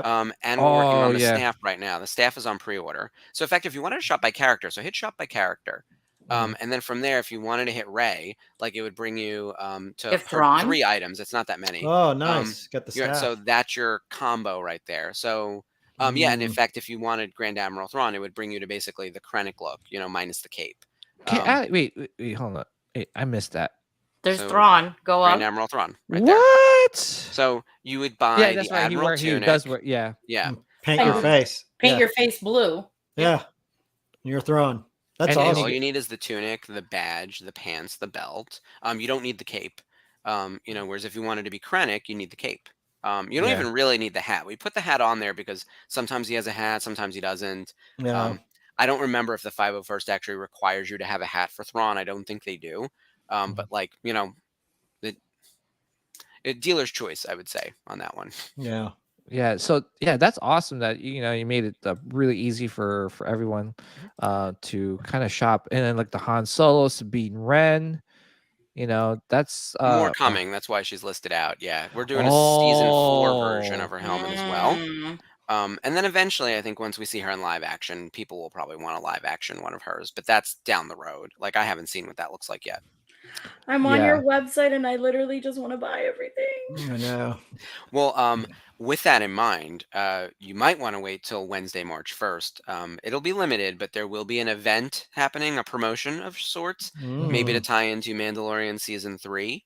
So there'll be something happening in that space. And actually, for anyone new, if you just open the site right now and you've never been, you should get a pop-up that asks for your email address. And in that pop-up, if you give us your email, we'll give you 10% off your first order. So that's like a nice starting point to entice you, and you get like a unique code sent to your email address. Yeah. So quick question about next Wednesday. When would the announcement start? Is there a certain time should people look for? Yes. Or, like, is it like after they premiere the first episode? Like literally like I don't know. For us, it's 3:00 in the morning, right? Right. So like at 4:00 in the morning, everything gets announced and released out to the Lord public. help me if I have to be awake and alive at that time. So, me too. Just for simplicity purposes, we do most of our stuff launching 12 noon Eastern because it works for East Coast time, West Coast time, and England time, which is where our other main office is and the second largest Star Wars collecting community. They're still like awake. So 12 noon Eastern on Wednesday, March 1st, we will have a new product launching, and we will have other activity happening around the Mandalorian Season 3 on the website. You can sort of read between the lines as to what that means. But like, it'll be an exciting day, and I'm very, very excited about the new product that's launching, which I actually can't tell you what it is because of the embargo of that moment. But it is Mandalorian related and something that's not on the site currently. Obviously, it's new. And I'm pumped about that one. It's going to be really fun. That's awesome. I'm really excited. I can't wait because I know like you guys knock it out of the park, honestly, with every product release that you guys have. For me, the number one is Jango Fett. Jango Fett, like the fact that like I know when Anovos had the license, that was teased, and I'm like, oh yes, I'm gonna get it. And then next, like obviously it wasn't there anymore or an option anymore, and then that you guys revisit that is just so exciting. So I know that you guys was going to be a hot one, and it was one that wasn't on the back order because they never put it up officially for pre-order. Yes, but we knew it was in development, so it didn't actually have far to go to get to production. I just don't think that, I don't know if it was a cash flow issue or whatever else, but that one, it's actually made in America, so one of our American factories, and it is fiberglass, cold cast fiberglass, not that dissimilar from like the Mandalorian, honestly. Like the paint application is very different, obviously, but like in the grand scheme of things, it's not that far off from the Mando helmet, rangefinder and all that stuff. Like it actually came together a little bit easier than I thought it would. And when we put up the pre-order, the only thing that concerned me was like the quantity was big of the orders right out of the gate. And I was like, oh no, like we actually have to react now to like the speed of manufacturing. And that's what got us. So all of a sudden, like the demand was more than we expected. And so we had put like our pre-order delivery window in there, and then it was like chasing to make sure we could fulfill in the window. But he is in stock now. Django is safe in our warehouse. We got plenty of him, and he is alive and shipping, which is great, unlike the real Django Fett. Exactly. Does the helmet come with the? I'm not going to. Do you get the head and the? Yeah. Well, we did see.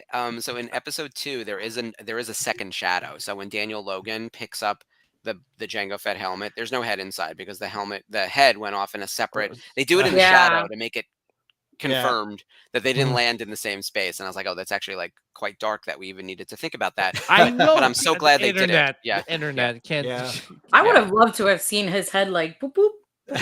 Oh my gosh, very dark, Nilda. Very dark. Duh, I'm the one who's been promoting that Disney needs to go very dark. They do. Look, I thought Andor was super bleak in the best way. Like those moments where like Kino Loy can't swim, that'll haunt your dreams. Like it's just that poor so guy. terrible. I felt so bad for him. Yeah, and it's like he's gonna jump anyway though, because it's that or you die in that prison. Like I'd rather drown. Like, isn't that just terrible? And that's the conversation we have to have, right? Would you make that jump? I've said repeatedly on my show, I was like, I would have drowned immediately. I can swim in a pool. I can't swim in the ocean. There's no way. I would have never made it to shore, but I would do that than die in that prison. Yeah, I'm buddying up with somebody before I jump. Be like, listen, I can't swim. You're going to drag me to shore. Yeah, I'm surprised no one offered this guy to like, hey, listen, okay, you can't swim? Well, I'll help you. There's a bunch of them. I don't think he told anyone. He told Andor, and then Andor was knocked off the cliff by that dude. Yeah. We don't know if he even told anyone. By the way, most of those people didn't make it. Like, let's be clear. They were shot or they were assaulted or they just drowned. They didn't make it. Like, they couldn't swim either. No, or swim well. Like, that's the thing. I can swim, but I can't swim well. Yeah. So I can swim. I can't swim that far. Yeah, exactly.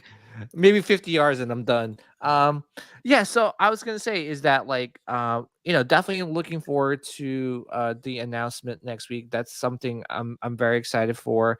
Obviously a lot of people are probably wondering, like, I know you have a long list of things being released throughout the year. One of them someone's asking is would there be a Bausch helmet, as in the Bush? I know who you're talking about. Is it Bausch or Bush? I think it's Bush.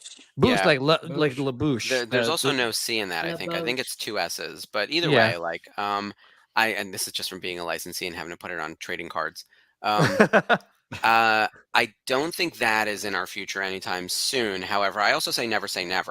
I will say the best way to request any product is to go to the Denuo Novo website, and you can. There's like a link to click to the customer service, but it's customer service at denuonovo.com, and tell them you have a product suggestion or a product request. Tell us what you're interested in. My whole thing is the site is a little bit, I'll say, eclectic right now, right? Like there's stuff from like all pieces of the saga, but there are certain things obviously missing, because we came in 2021. And we're fulfilling the back order, which included a lot of stuff. So much Rogue One, because like that's where like a Novos was, and a lot of new trilogy. God help me, there's so many First Order Stormtrooper helmets. I've got like 6 versions, in fiberglass and ABS plastic, the Force Awakens version, the TLJ version, the Finn version. Like there's a lot of that. I think we need to get to some of the new streams of content. Like I want to spend more time with the Mandalorian. Like I want to be able to develop in that space. And you're going to see something coming next Wednesday, but there's more coming throughout the year in like the Mandoverse space. Well, it's going to be crazy because from, they've been releasing a lot of posters and teasers and like a lot of like things in the trailer. There's a lot of Mando helmets. It's a lot. Yeah. And I'm assuming you guys are going to tackle a good majority of those helmets, including hopefully the heavy Mandalorian. I think that any character who has dialogue has a chance, if they're in the Mandoverse, of joining the helmet lineup. But I also think there's a larger question, like you were saying earlier about building and making. There's a larger question around customization. Like, could we offer something that you can make your own? Like, I remember seeing in the trailer, there's a Mando in there who has orange in his armor. I don't know who it is. Oh, it was like wait a minute. It was like an orange and greenish color. Yeah. It was super weird. But it was the kind of thing where I immediately gravitate toward orange. It's sort of the core color for Rebels. And it got us to a conversation on my other show, on Rebels Revisited, where like if we were going to create a series of armor for ourselves, we were all going to be the Lothcat clan. We were going to make a little signet. We were going to be Team Lothcat. And it was, and our armor and our helmets were going to be orange, and we were going to have a little bit of blue, but then we needed to pull in some like Sabine stuff. And so we started ideating just as a group, like what would we do if we were customizers? And I was like, well, I would love that if anyone who had that thought to have the parts and pieces they need to make those customizations and not have to go to like Etsy or some type of pirate. Or, that's wherever else. That's the hard part, like, right? Could we do officially licensed parts and pieces, which we're kind of doing already? That jetpack is unpainted. You don't have to build the JT-12 or the Z6. You don't have to do Boba or Django. You can make some rando jetpack you want yourself and paint it pink. Like, go for it. Like, you can make it look like Sabine's, kind of, like not fully, but like you could do that. So could we do things in that space where I could eventually have my bright orange Mandalorian, and by not the Mandalorian, not Din Djarin, but just a Mandalorian orange helmet as part of Crew Lothcat? I think I could do that. Like if I have something, if I'm making a helmet available that is customizable, like that has legs, I think, as an idea. And so we're working on those types of things for either later this year or early 2024. These things will take a lot of time to develop, but like that's the kind of headspace we're in right now. Yeah. Well, I was gonna say is that like I'm already brainstorming. I'm like, Sean. I know, right? Sean, Nilda. You need some Sith armor, obviously. Yeah, Sith armor, like Sith casters. Well, like, back in the day, Clan Sith casters. Clan Sith. Well, you know what it Clan is. of Sith. Yeah. Oh, there you go. Where like we wear all black, but like the lining is all bright red. Oh, that would be super cool. Yeah, like almost like the Kylo Ren cracked helmet there. Yes, but it would be like the whole entire armor. Yeah, I love that. You know, in Clone Wars, when the crew who follows Maul in Mandalore, they have horns on their helmets. Yes. There could be maybe there's a horned helmet, and then you can paint it as needed. But it's part of like the Maul version, essentially. I think that's where, like, as I think army building, trooping and whatnot, like there can only be one Jango Fett, but there could be many, many Mandalorians. That's sort of my thought. I love that idea, and honestly, I would, because that's unique. That's unique to you and your personality, right? And your love for Star Wars, right? How do you love Rebels, so that's why it's orange. We love the Sith, so we're black and red. Well, I don't know, Sean. Which I like that too. In fact, he tends to lean a little bit to the light side. Well, mine will be like half and half. It's like right down the virtual canteen is black and red. So that's sick. That's Darth nice. Von Olin. Yeah, nice. They did a really nice job with this. PJ, we need hockey jerseys. Hockey jerseys. I know, that's awesome. Super warm. We need hockey jerseys. Yeah. Oh, Sean, I defer to Sean in creating us some designs for that. I know. Someone asked, what about Episode 7 melted Vader helmet? We can't wear that, right? So no, that's the thing, is I think that would make for a great prop replica piece from someone else, because you really couldn't wear that. Not a costume. But a classic Vader helmet is something that Anovo's had ages ago, and we're working on a new version of that, but I don't have a timeline on that. Like the Vader helmet is ginormous and like shockingly complicated. Like I was blown away at just how much tooling and energy goes into this like one stupid helmet. I was like, oh my God, this is like the face of the franchise. Can we please have a Vader helmet on my website? And like the timeline for this is bonkers. And of course, like I can only devote so much time to new products while I'm trying to close out the back order. Like I really have to prioritize the people who spent money years ago and are waiting. And even though everything isn't fully linear, like there are many streams across several factories and different people working on things. Like we want to be cognizant of the fact that like most of the back order should be at least available on the website, if not in everyone's hands, like before lots of new product is hitting the shelf. And a lot of our product are sometimes just variations. Like the back order had a rank badge for the Grand Admiral because it tied to, or the Admiral because it tied to the Director Krennic outfit. We just did iterations of that, like along with to have a couple other versions so that you can better customize your Imperial officer uniforms, right? Like, so we're not, we haven't done anything like crazy, like, even the clone troopers, the phase 2 was on the back order. We did 2 paint variations, a clean and a 501st as like our new items. So yeah, but we're trying to find that right balance, like trying to bring you some new while also not leaving behind and making people wait a huge amount of time for the things that they, spent money on years ago.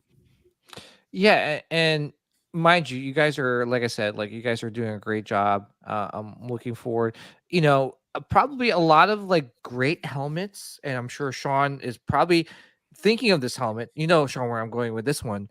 A lot of great helmets have come out from the Solo movie. Yeah. Oh yeah. That was that was my next question, by the way. Yeah. Which one in particular were you thinking of? Patrol Trooper. Patrol. Yeah, that's actually on the Anovo's back order. So we're actively working on that helmet.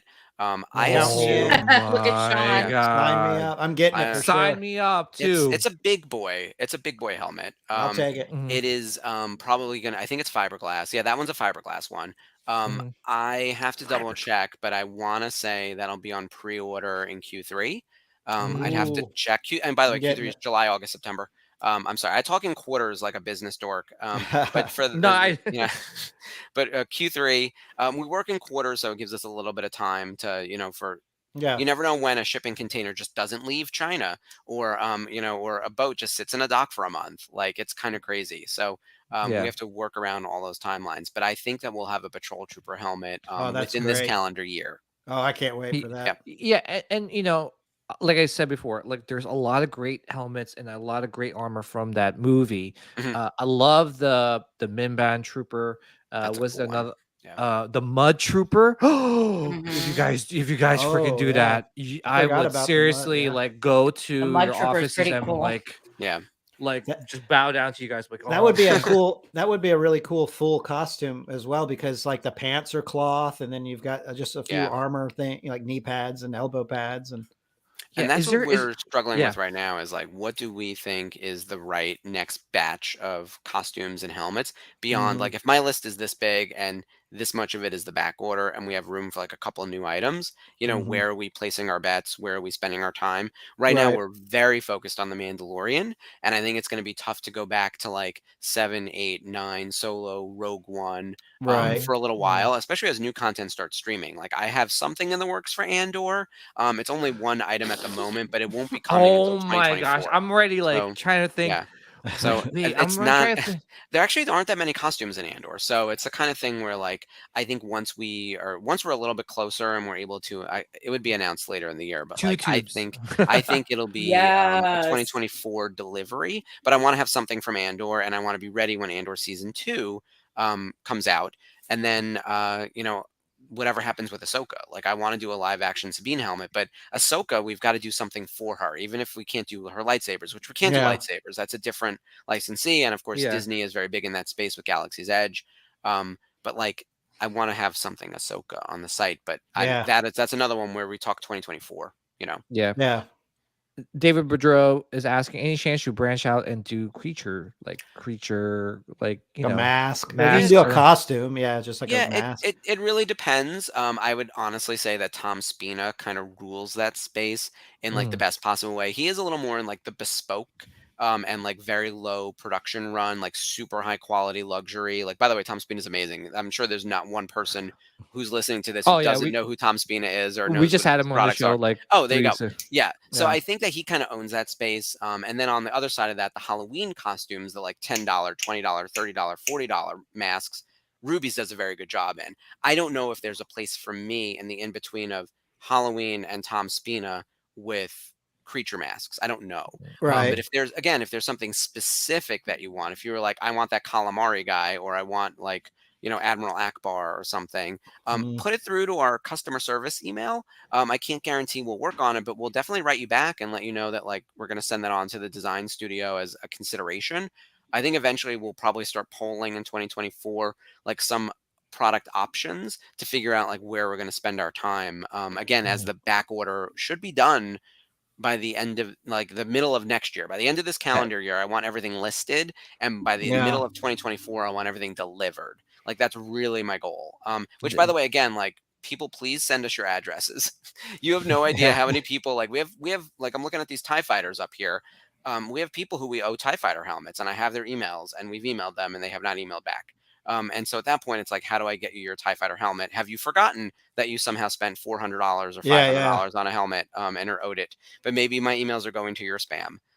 It's happened. Like someone came to us, like we were live August 2021 with Mandalorian helmets, and someone came to us like a couple weeks ago being like, I think I'm owed a Mandalorian helmet. It's like, yes, you are, sir. Like that order happened in 2020, and we've been emailing you for a year and a half. Oh wow. Yeah. And yeah, they were just on the email list, but it always went to spam. So, and they were like, I just saw this. And I was like, you got it. What's your address? By the way, here's a link to our website. We have a lot of other stuff. And just really quick, a majority or all your helmets are laser scan or 3D scan, and it's right off from the prop, correct? Like, I mean, the actual prop. For the most part, yes. I think on a go forward, it's a lot of digital delivery from Lucasfilm at this point, because like I can't physically see a lot of these items, but I know the stuff that Anovos was able to physically see, like they let to like touch the thing, like which is amazing. And then of course like everything needs to be wearable, so you end up like modifying it slightly anyway. Like all the TIE fighter helmets, like the TIE Victor 2 and the Inferno Squad are all the same mold. They're just a different paint job, right? Same thing with the X-Wings. Even though there's a they're using like the Rogue One mold for the X-Wing, which is probably not 100% accurate to like the Luke Skywalker from 1977, but the weathering pattern looks the same as what was on the item we saw from 77, or I should say Anovo saw. I've got all that photography. Good Lord, I have so much photography. I had to get an external hard drive with terabytes of space for me to be able to put these like pictures and everything on. It's crazy. Yeah, because I was curious if you're going to do a Biggs X-Wing helmet, because it has that checkerboard pattern. I love that pattern, the black and yellow. Yeah. If we were going to do another X-Wing, it would be Biggs. I would say though, in that same space, don't you want to make your own X-Wing and form your own fleet? That could be interesting, right? Yeah. Oh, okay. Yeah. So I'm sort of in that space, right? Like I want you to be able to join the army in which you'd like to participate in the way you'd like to participate. And I think that would also start separating us a little bit from like what Anovos did. Like they've got very character specific, like the Elite Praetorian Guard or like the specific X-Wing for like Gold Leader or Red Leader. I kind of want you to have an X-Wing helmet that you can kind of do things with. All black X-Wing helmet. We haven't seen one of those. Or all white or all red or some kind of base color. Maybe there's stencils, maybe there are decals. We're still figuring that out, by the way. And not all of this, like obviously everything needs to go through like license or approval. But those are the types of ideas that we're really open to as we're trying to figure out exactly what Denuo Novo is, not just like the successor to Anovos. Like I think building and customizing and things like that could really set us apart. And it makes you unique too. Yeah. And be a little bit different in the space, you know? Yeah, I like how you guys are thinking, because it's almost like you go to Galaxy's Edge and you build your own lightsaber, right? Exactly. That's exactly the reference. It would be fun to build your own helmet. It would be fun to build your own helmet, which is, I think, that is unique itself and great. Because imagine like you wear that to somewhere and like you're like, hey, who are you guys? Like, no, we're clan SithCasters, baby. Exactly. We're clan Lockcat over there at Rebels Revisited. But it's that idea of being more of a Mando Merc than a 501st-er. Now we still want to be approvable for 501st-ers, and I have friends in the 501st, and they are excellent partners. And I want to make sure that everything we do that is character specific will work for 501st-ers, and even anything customizable that they would then turn into a specific character if they wanted. Because I do think there are a lot of deep cut characters. Like let's use I almost said Garrick, the actor, but Biggs as the example. I don't know if there are thousands of people who want a Biggs helmet, but there are probably thousands of people who want an X-Wing helmet, and you could easily add a black and yellow checkerboard and make it a big Starklighter helmet, right? And make it customizable enough, or in line with the library from the 501st to make it 501st approvable if the structure is right. Like if we got you a perfectly structured X-Wing helmet with the mic and all the shit, like, and then you just applied like the paint, you could be good to go. and maybe you're a good painter, but you can't actually build for fiberglass. That's me. I'm sure I could paint a stencil, but I know that I couldn't actually make this helmet. I don't work in the design studio. I'm the brand manager, the business dude, the marketer. But God help me if they had to put me on the line. There would be nothing on the website. I promise. Like it would be a tragic disaster. But like I know for a fact if someone gave me a blank helmet, I could have a lot of fun with that. And if I really needed to make something that like matched a stencil or whatever, I could probably do that too. Yeah. Well, I was going to ask you. I know there's a Kylo Ren outfit. Is that something in the works in the future? Boy. That has been in the works. Let me tell you that outfit is ginormous. I can't believe there are so many components to it. There's like a tunic and an overcoat and a belt and a leather piece and the hood and this type of material, and this is waxed, and oh my God, this fabric is some ridiculous sourced fabric that you can only find in this one place in the world. It's like the Indiana Jones hunting for treasure. The Kylo Ren costume has been going on truly since I started on the business, and we're now, January 2021. We're over 2 years, and the costume's still not done. So we're actively working on this, and I tell everyone who's got it on the back order, and it's a large number of people. I've told them, I was like, we are actively working on it. I promise you, but I have no timeline for manufacturing because we just can't get there. They were able to pull together like one good sample of this costume 6 years ago or whatever, but now turning it into an actual production piece is, I don't know why this is such a challenge. And it's like on my project grid for like, 100 and something weeks still, just ever growing, ongoing. We are working on it though, and I promise you there will be one in market eventually. We are making the thing. I think we finally have a factory identified, but it's a lot of moving pieces, and it's an incredibly complicated costume. And it actually goes back to my larger statement about like customization, personalization, and the idea of having parts and pieces as opposed to one gigantic costume ensemble. Like this costume has something like 20 components to it, and it's kind of too much. And because we have hiccups with certain pieces, we can't release the rest of it. Like the hood is good. Like if I could just give you the Kylo Ren hood and have that up on the site, and maybe you just need that to because you already have the tunic or whatever, like that would be great, right? Like you'd be able to get parts and pieces from us, and you can fill in things that you can't do. But because I need all 20 of these pieces to be aligned and ready, I can't put this costume up on the website. That's a problem. So yeah, like, you look at the Imperial officer uniforms, like the cape is there, the tunic's there, the hat's there. Like you can also buy them all together, but we didn't wait for everything to be ready to just buy like Krennic. Yeah. You could just do the end of Rise of Skywalker Kylo, where he's just in the shirt and the pants, and like we're done. Or just do the Swallow look from there you go, the high pants. Yeah, the high pants and just no shirt. There you go. That's Lord help me. I'm glad that wasn't a big costume in Celebration 2022. It's going to be a problem in Celebration 2023 though, is everyone dressed up as the prisoners from Andor, and they're all going to be they're all going to not have shoes on. I'm going to see their disgusting feet. I'm already nervous. Like it's like we don't need this. Like put on shoes or get kicked out of the convention, please. Yeah. Well, I was gonna say is that like I mean I don't know if you guys seriously, Mark, we could go forever. I'm a talker really, if you haven't noticed. No, which is great because no, it's good. It's great. Honestly, this is one of like the best like episodes we've had because I'm just cracking up or just having a lot of good time. And I'm like, I was telling Sean, I was like, hour and a half, and I think I told you, Mark, I was like hour and a half, and it never happened. I've never ended my show on time either, so don't worry. I'm so intrigued by everything that you've been saying, Mark. I've actually been very quiet because I've just been taking everything in and listening to everything you've been saying. Oh, thank you. This was really fun for me to come and visit you guys. You have such a fun energy, the three of you, and I can tell you're all huge fans. We've got to cross-pollinate on our shows, so if you ever want to come visit us on Rebels Revisited, we could all watch an episode together or something. It's a lot of fun. My co-host Ashley also keeps me in check too, because like she's better at like I'll go on, and she'll be like, pull it back. So she's got the right energy to balance me. Well, I was gonna say, how about the next time you guys come on?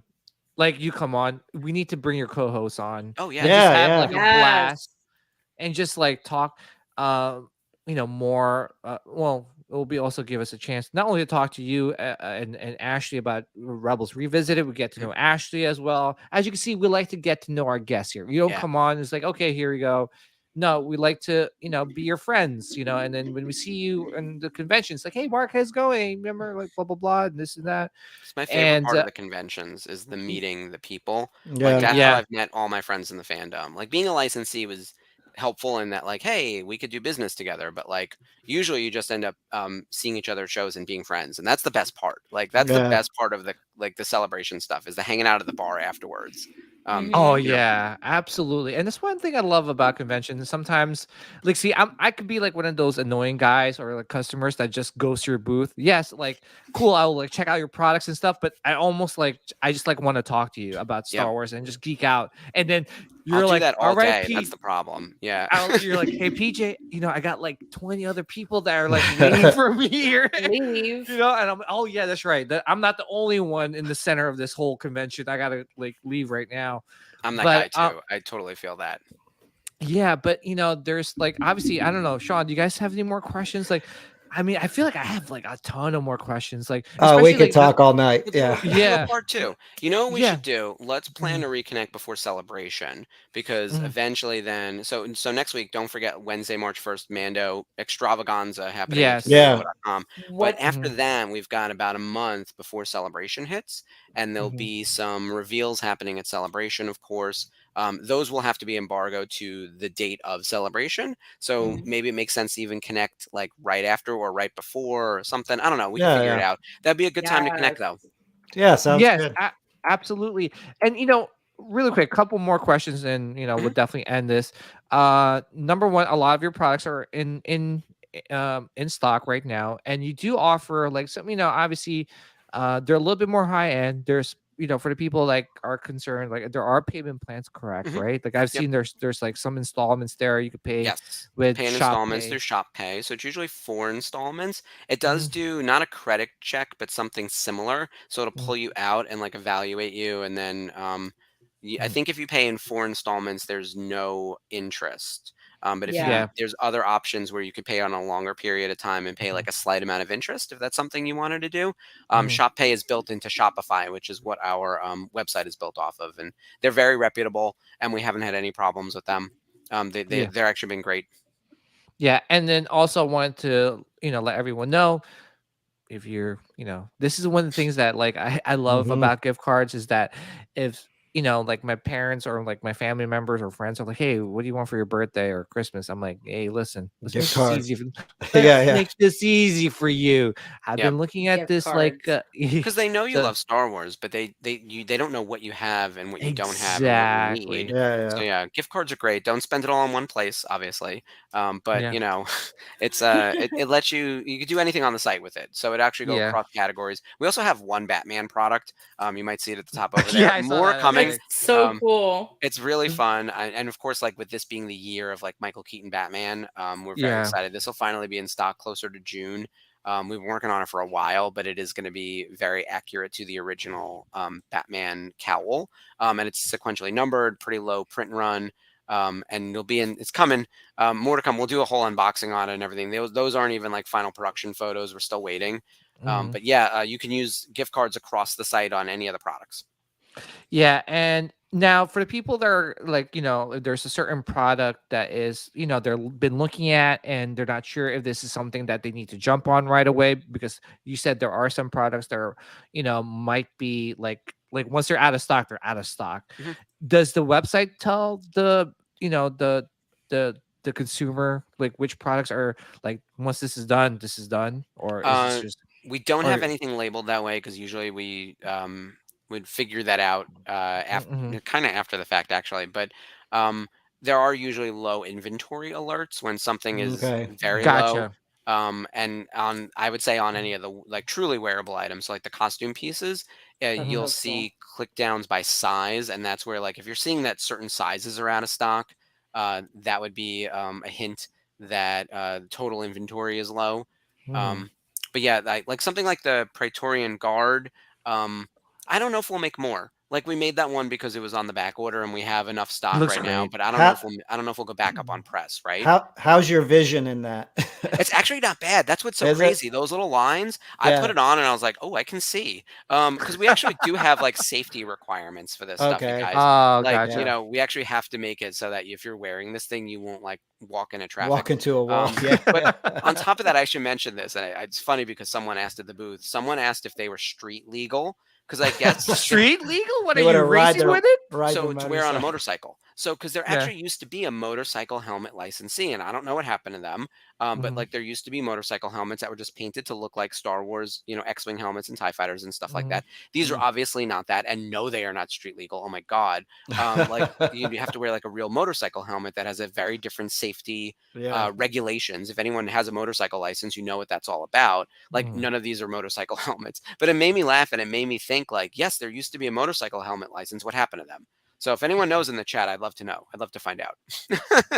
Yeah. These aren't those.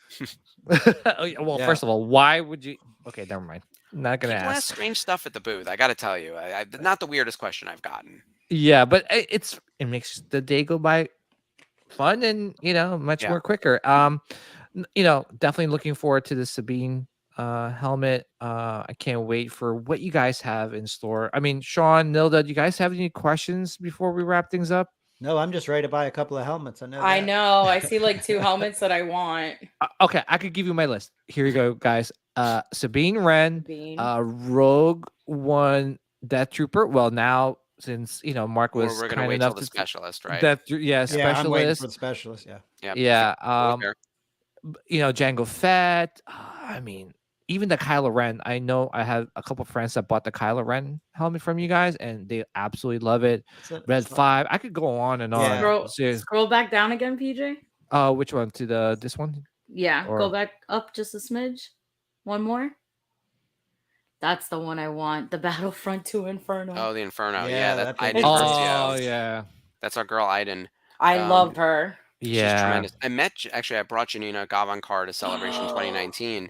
She was amazing in real life. She was also streaming the entire time. It was a perfect encapsulation of like what it means to be a gamer and doing like real life. She was live on Instagram or Twitch or whatever the entire 3 days she was there. It was amazing. She's super cool too. Like when you meet someone and you're like, oh, you were always the cool kid. Like no matter what age you were, from like kindergarten through high school, through college, through real life now, you've always been like the hottest, coolest, most interesting person in the room. Like you could just tell she had that gravitas about her. Like it was amazing. And cool. I'm sure Sam wears the same way, right? My God, he is dreamy. Let me tell you, he is. Like if you've ever seen him in that show where he's a vampire, he's got that same charisma in real life. And I was like, what do you need? What do you need help with? Like Sam needs something, you go running. He's very sexy, also very nice, by the way, and like a super geek and knows all things about Star Wars and would like talk your ear off about it in the best way. And Freddie's the same way. Equally charismatic and interesting, and like knows Star Wars better than anyone in the room. Like watching Sam and Freddie go at it, it's so funny because like they're very, very good friends and they want to like one up each other. So like that dynamic is just very funny. Yeah, super cute. It was actually really funny to watch like the Rebels and Clone Wars kids all at like the tables in the green room kind of reconnecting because they don't see each other super frequently, and they're all sort of hovering around and hanging out. And it was almost like you pick the lunch table you sit at. You've all seen that meme, and we really had like a Clone Wars table and a Rebels table, and there were some like prequel people, and seeing everyone like meet and hang out and just like watching their energy, like they all feel like a crazy family. It's amazing. Yeah, I got to meet Sam. He was really nice. So nice. Yeah. He was the first thing he did when he first got to the table, he was like, I need coffee. That sounds right. He's just so I don't even know how to say it. He's so real. And like appreciative and likes to spend time with the fans and wants to be there. Like you can tell when someone goes to a convention and they're very excited to get their check. And then you could tell when people are at the convention and very excited to meet a line of people. And nerds like us, right? Yeah. So Sam is very excited to talk to the nerds like us, and just knows his stuff. And I think has won numerous trivia contests as well. Like he's just in it. Yeah, that's awesome. Wait. One more question about the new Novo. Sorry, Denuo Novo. I'm gonna charge you an extra 10%. I know. That's what's gonna happen. You're getting the reverse discount. For every time he says an S, you just gotta add another 100 to whatever. Oh my gosh, I'm so sorry. So really quick, Book of Boba stuff in the works. Like Fennec Shand. Nothing currently. I know. Yeah, I love very... Fennec, and I would like to get to there. I will say there is more than enough Boba Fett merchandise in general in the marketplace everywhere. So I don't know what I could do for a Boba Fett helmet that would be really different than like any other person that's been doing this for the last 40 years. So Boba's not currently on my stack. And but I do think a Fennec helmet would be really cool. Fennec, we need Fennec. Yeah, I'm curious. I think I'm gonna wait to see if like there's a Boba season 2, only because I really am leaning in on like new being Mando at the moment. And that doesn't mean Fennec's not going to show up in Mando season 3. Who knows? She seems to be an extended member of the Mando family, right? Her and like Boba's in there. Up, yeah, and that's cool. And by the way, I love that like the meaning of what it means to be a Mandalorian is the big question. Din is a foundling, Grogu is a foundling, Bo-Katan is part of the royal bloodline, but actually teamed with Maul and then was part of Death Watch, right? And then had the Darksaber. The Armorer is part of the cultists, right? Like all of these people have different ideas. Like Fennec Shand has like a life debt to Boba Fett, and Boba Fett was the template for Mandalorian, even though he wasn't part of the Mando system, right? Like there are all these things where it's like you're all kind of Mandos, like, and we're talking like found family, which is a great theme throughout all of Star Wars. So I'm excited to see what this crazy found family does in season 3. It's going to be bonkers. Whatever happens, it's going to be great. Yeah, and I know you mentioned something about more Mandalorian armor in the future. I think so. We've got to get the right. We need the right assets for that, and we have to figure out like how we deliver it. Like again, piecemeal. Like I can't wait 4 years to give you the Mandalorian armor for Din Djarin. Like I want to be able to give you a shoulder signet so you can go make your Sith, Cult of Sith, while you're waiting for the rest of your outfit. I want to get you officially licensed gauntlets and chest armor and whatever else, piece by piece. I think that would be the right plan. But we're starting with some helmets, and we're going to make our way probably down the body. I think is probably the plan. Jetpack is already up, right, for Boba and Jango. I would like to actually do a Din Djarin and probably a female one as well, like a sort of scaled down Bo-Katan or Sabine. Yeah, like that would be cool. Yes. We always need to get the right assets for that, and we need to find the time on the calendar where these things can hit. Because again, we have a lot of product. Like I said, there's 25 products, and half of those are back order coming from Novos just for this year. 2024 will be more in the clear. But for anyone who wants something specific, again, email Denuo customer service at DenuoNovo.com. And I guess like Raul brought up like Chrome Trooper helmets, and I guess that goes along to like getting the kits and building your own and chroming yourself maybe. And there's a lot of like chromers out there. I would say like chrome. There's some chrome on the Kylo helmet if I'm remembering correctly. Okay. But yeah, if there's a specific helmet, I actually think anything army builder is up for discussion, because if if you're a specific character, one person in your crew can be that character. But if you're a clone trooper, you could have a whole army of clone troopers. So like there can only be one Darth Vader really, but like you can have a lot of TIE fighters flanking you. So if there's a specific trooper you like, that's an easier conversation than a specific character. All the more reason why I want you to be an X-Wing pilot, not Red Leader. Right. Leader. Right. Yeah.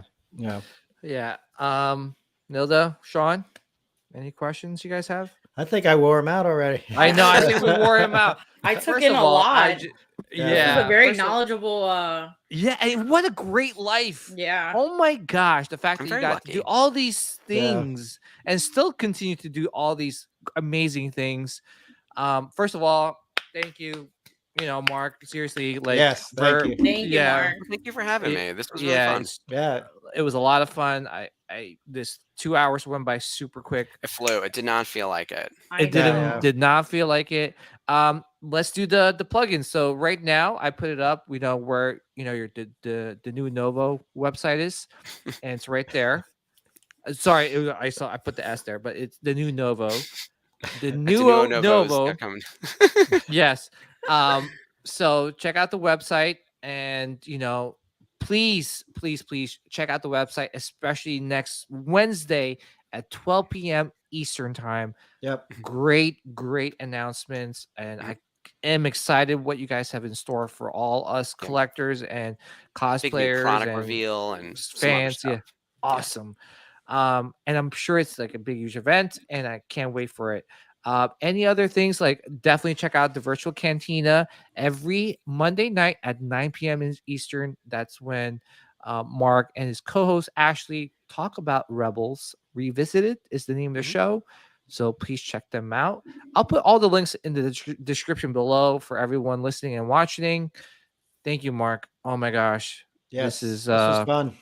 Oh my God. I like, if I could, if it wasn't a weekday or whatever, I could seriously go on for like another hour just talking about just Star Wars. And we will do a sequel. We'll do an episode 5 with Ashley. We'll bring her in. We got to get the Rebels team will strike back or something. So and we got to know her. We got to get to know her too. She's the best. She's an artist, officially licensed Star Wars artist. I can't wait to meet her, talk to her. Yes. Sean, Nilda, another one in the books. Thank you, Mark. Before we go, this is like usually one of the things I usually do every episode, but you son of a Obi-Wan. The reason why we don't really hate Obi-Wan. No, you hate Obi-Wan. Me and Sean are like neutral. I like Obi-Wan. I like Obi-Wan. My number one Star Wars character is Anakin Vader. Okay. So you know why I hate Obi-Wan for obvious reasons, but he's just one of those characters that beats everybody, and you just hate him for beating. He always everybody. wins. He always wins, but with good reasons, because he's a really good Jedi. He is the good guy. He is the good guy. Thank you guys again, and may the midichlorians be with you guys always and forever. Take care, everybody.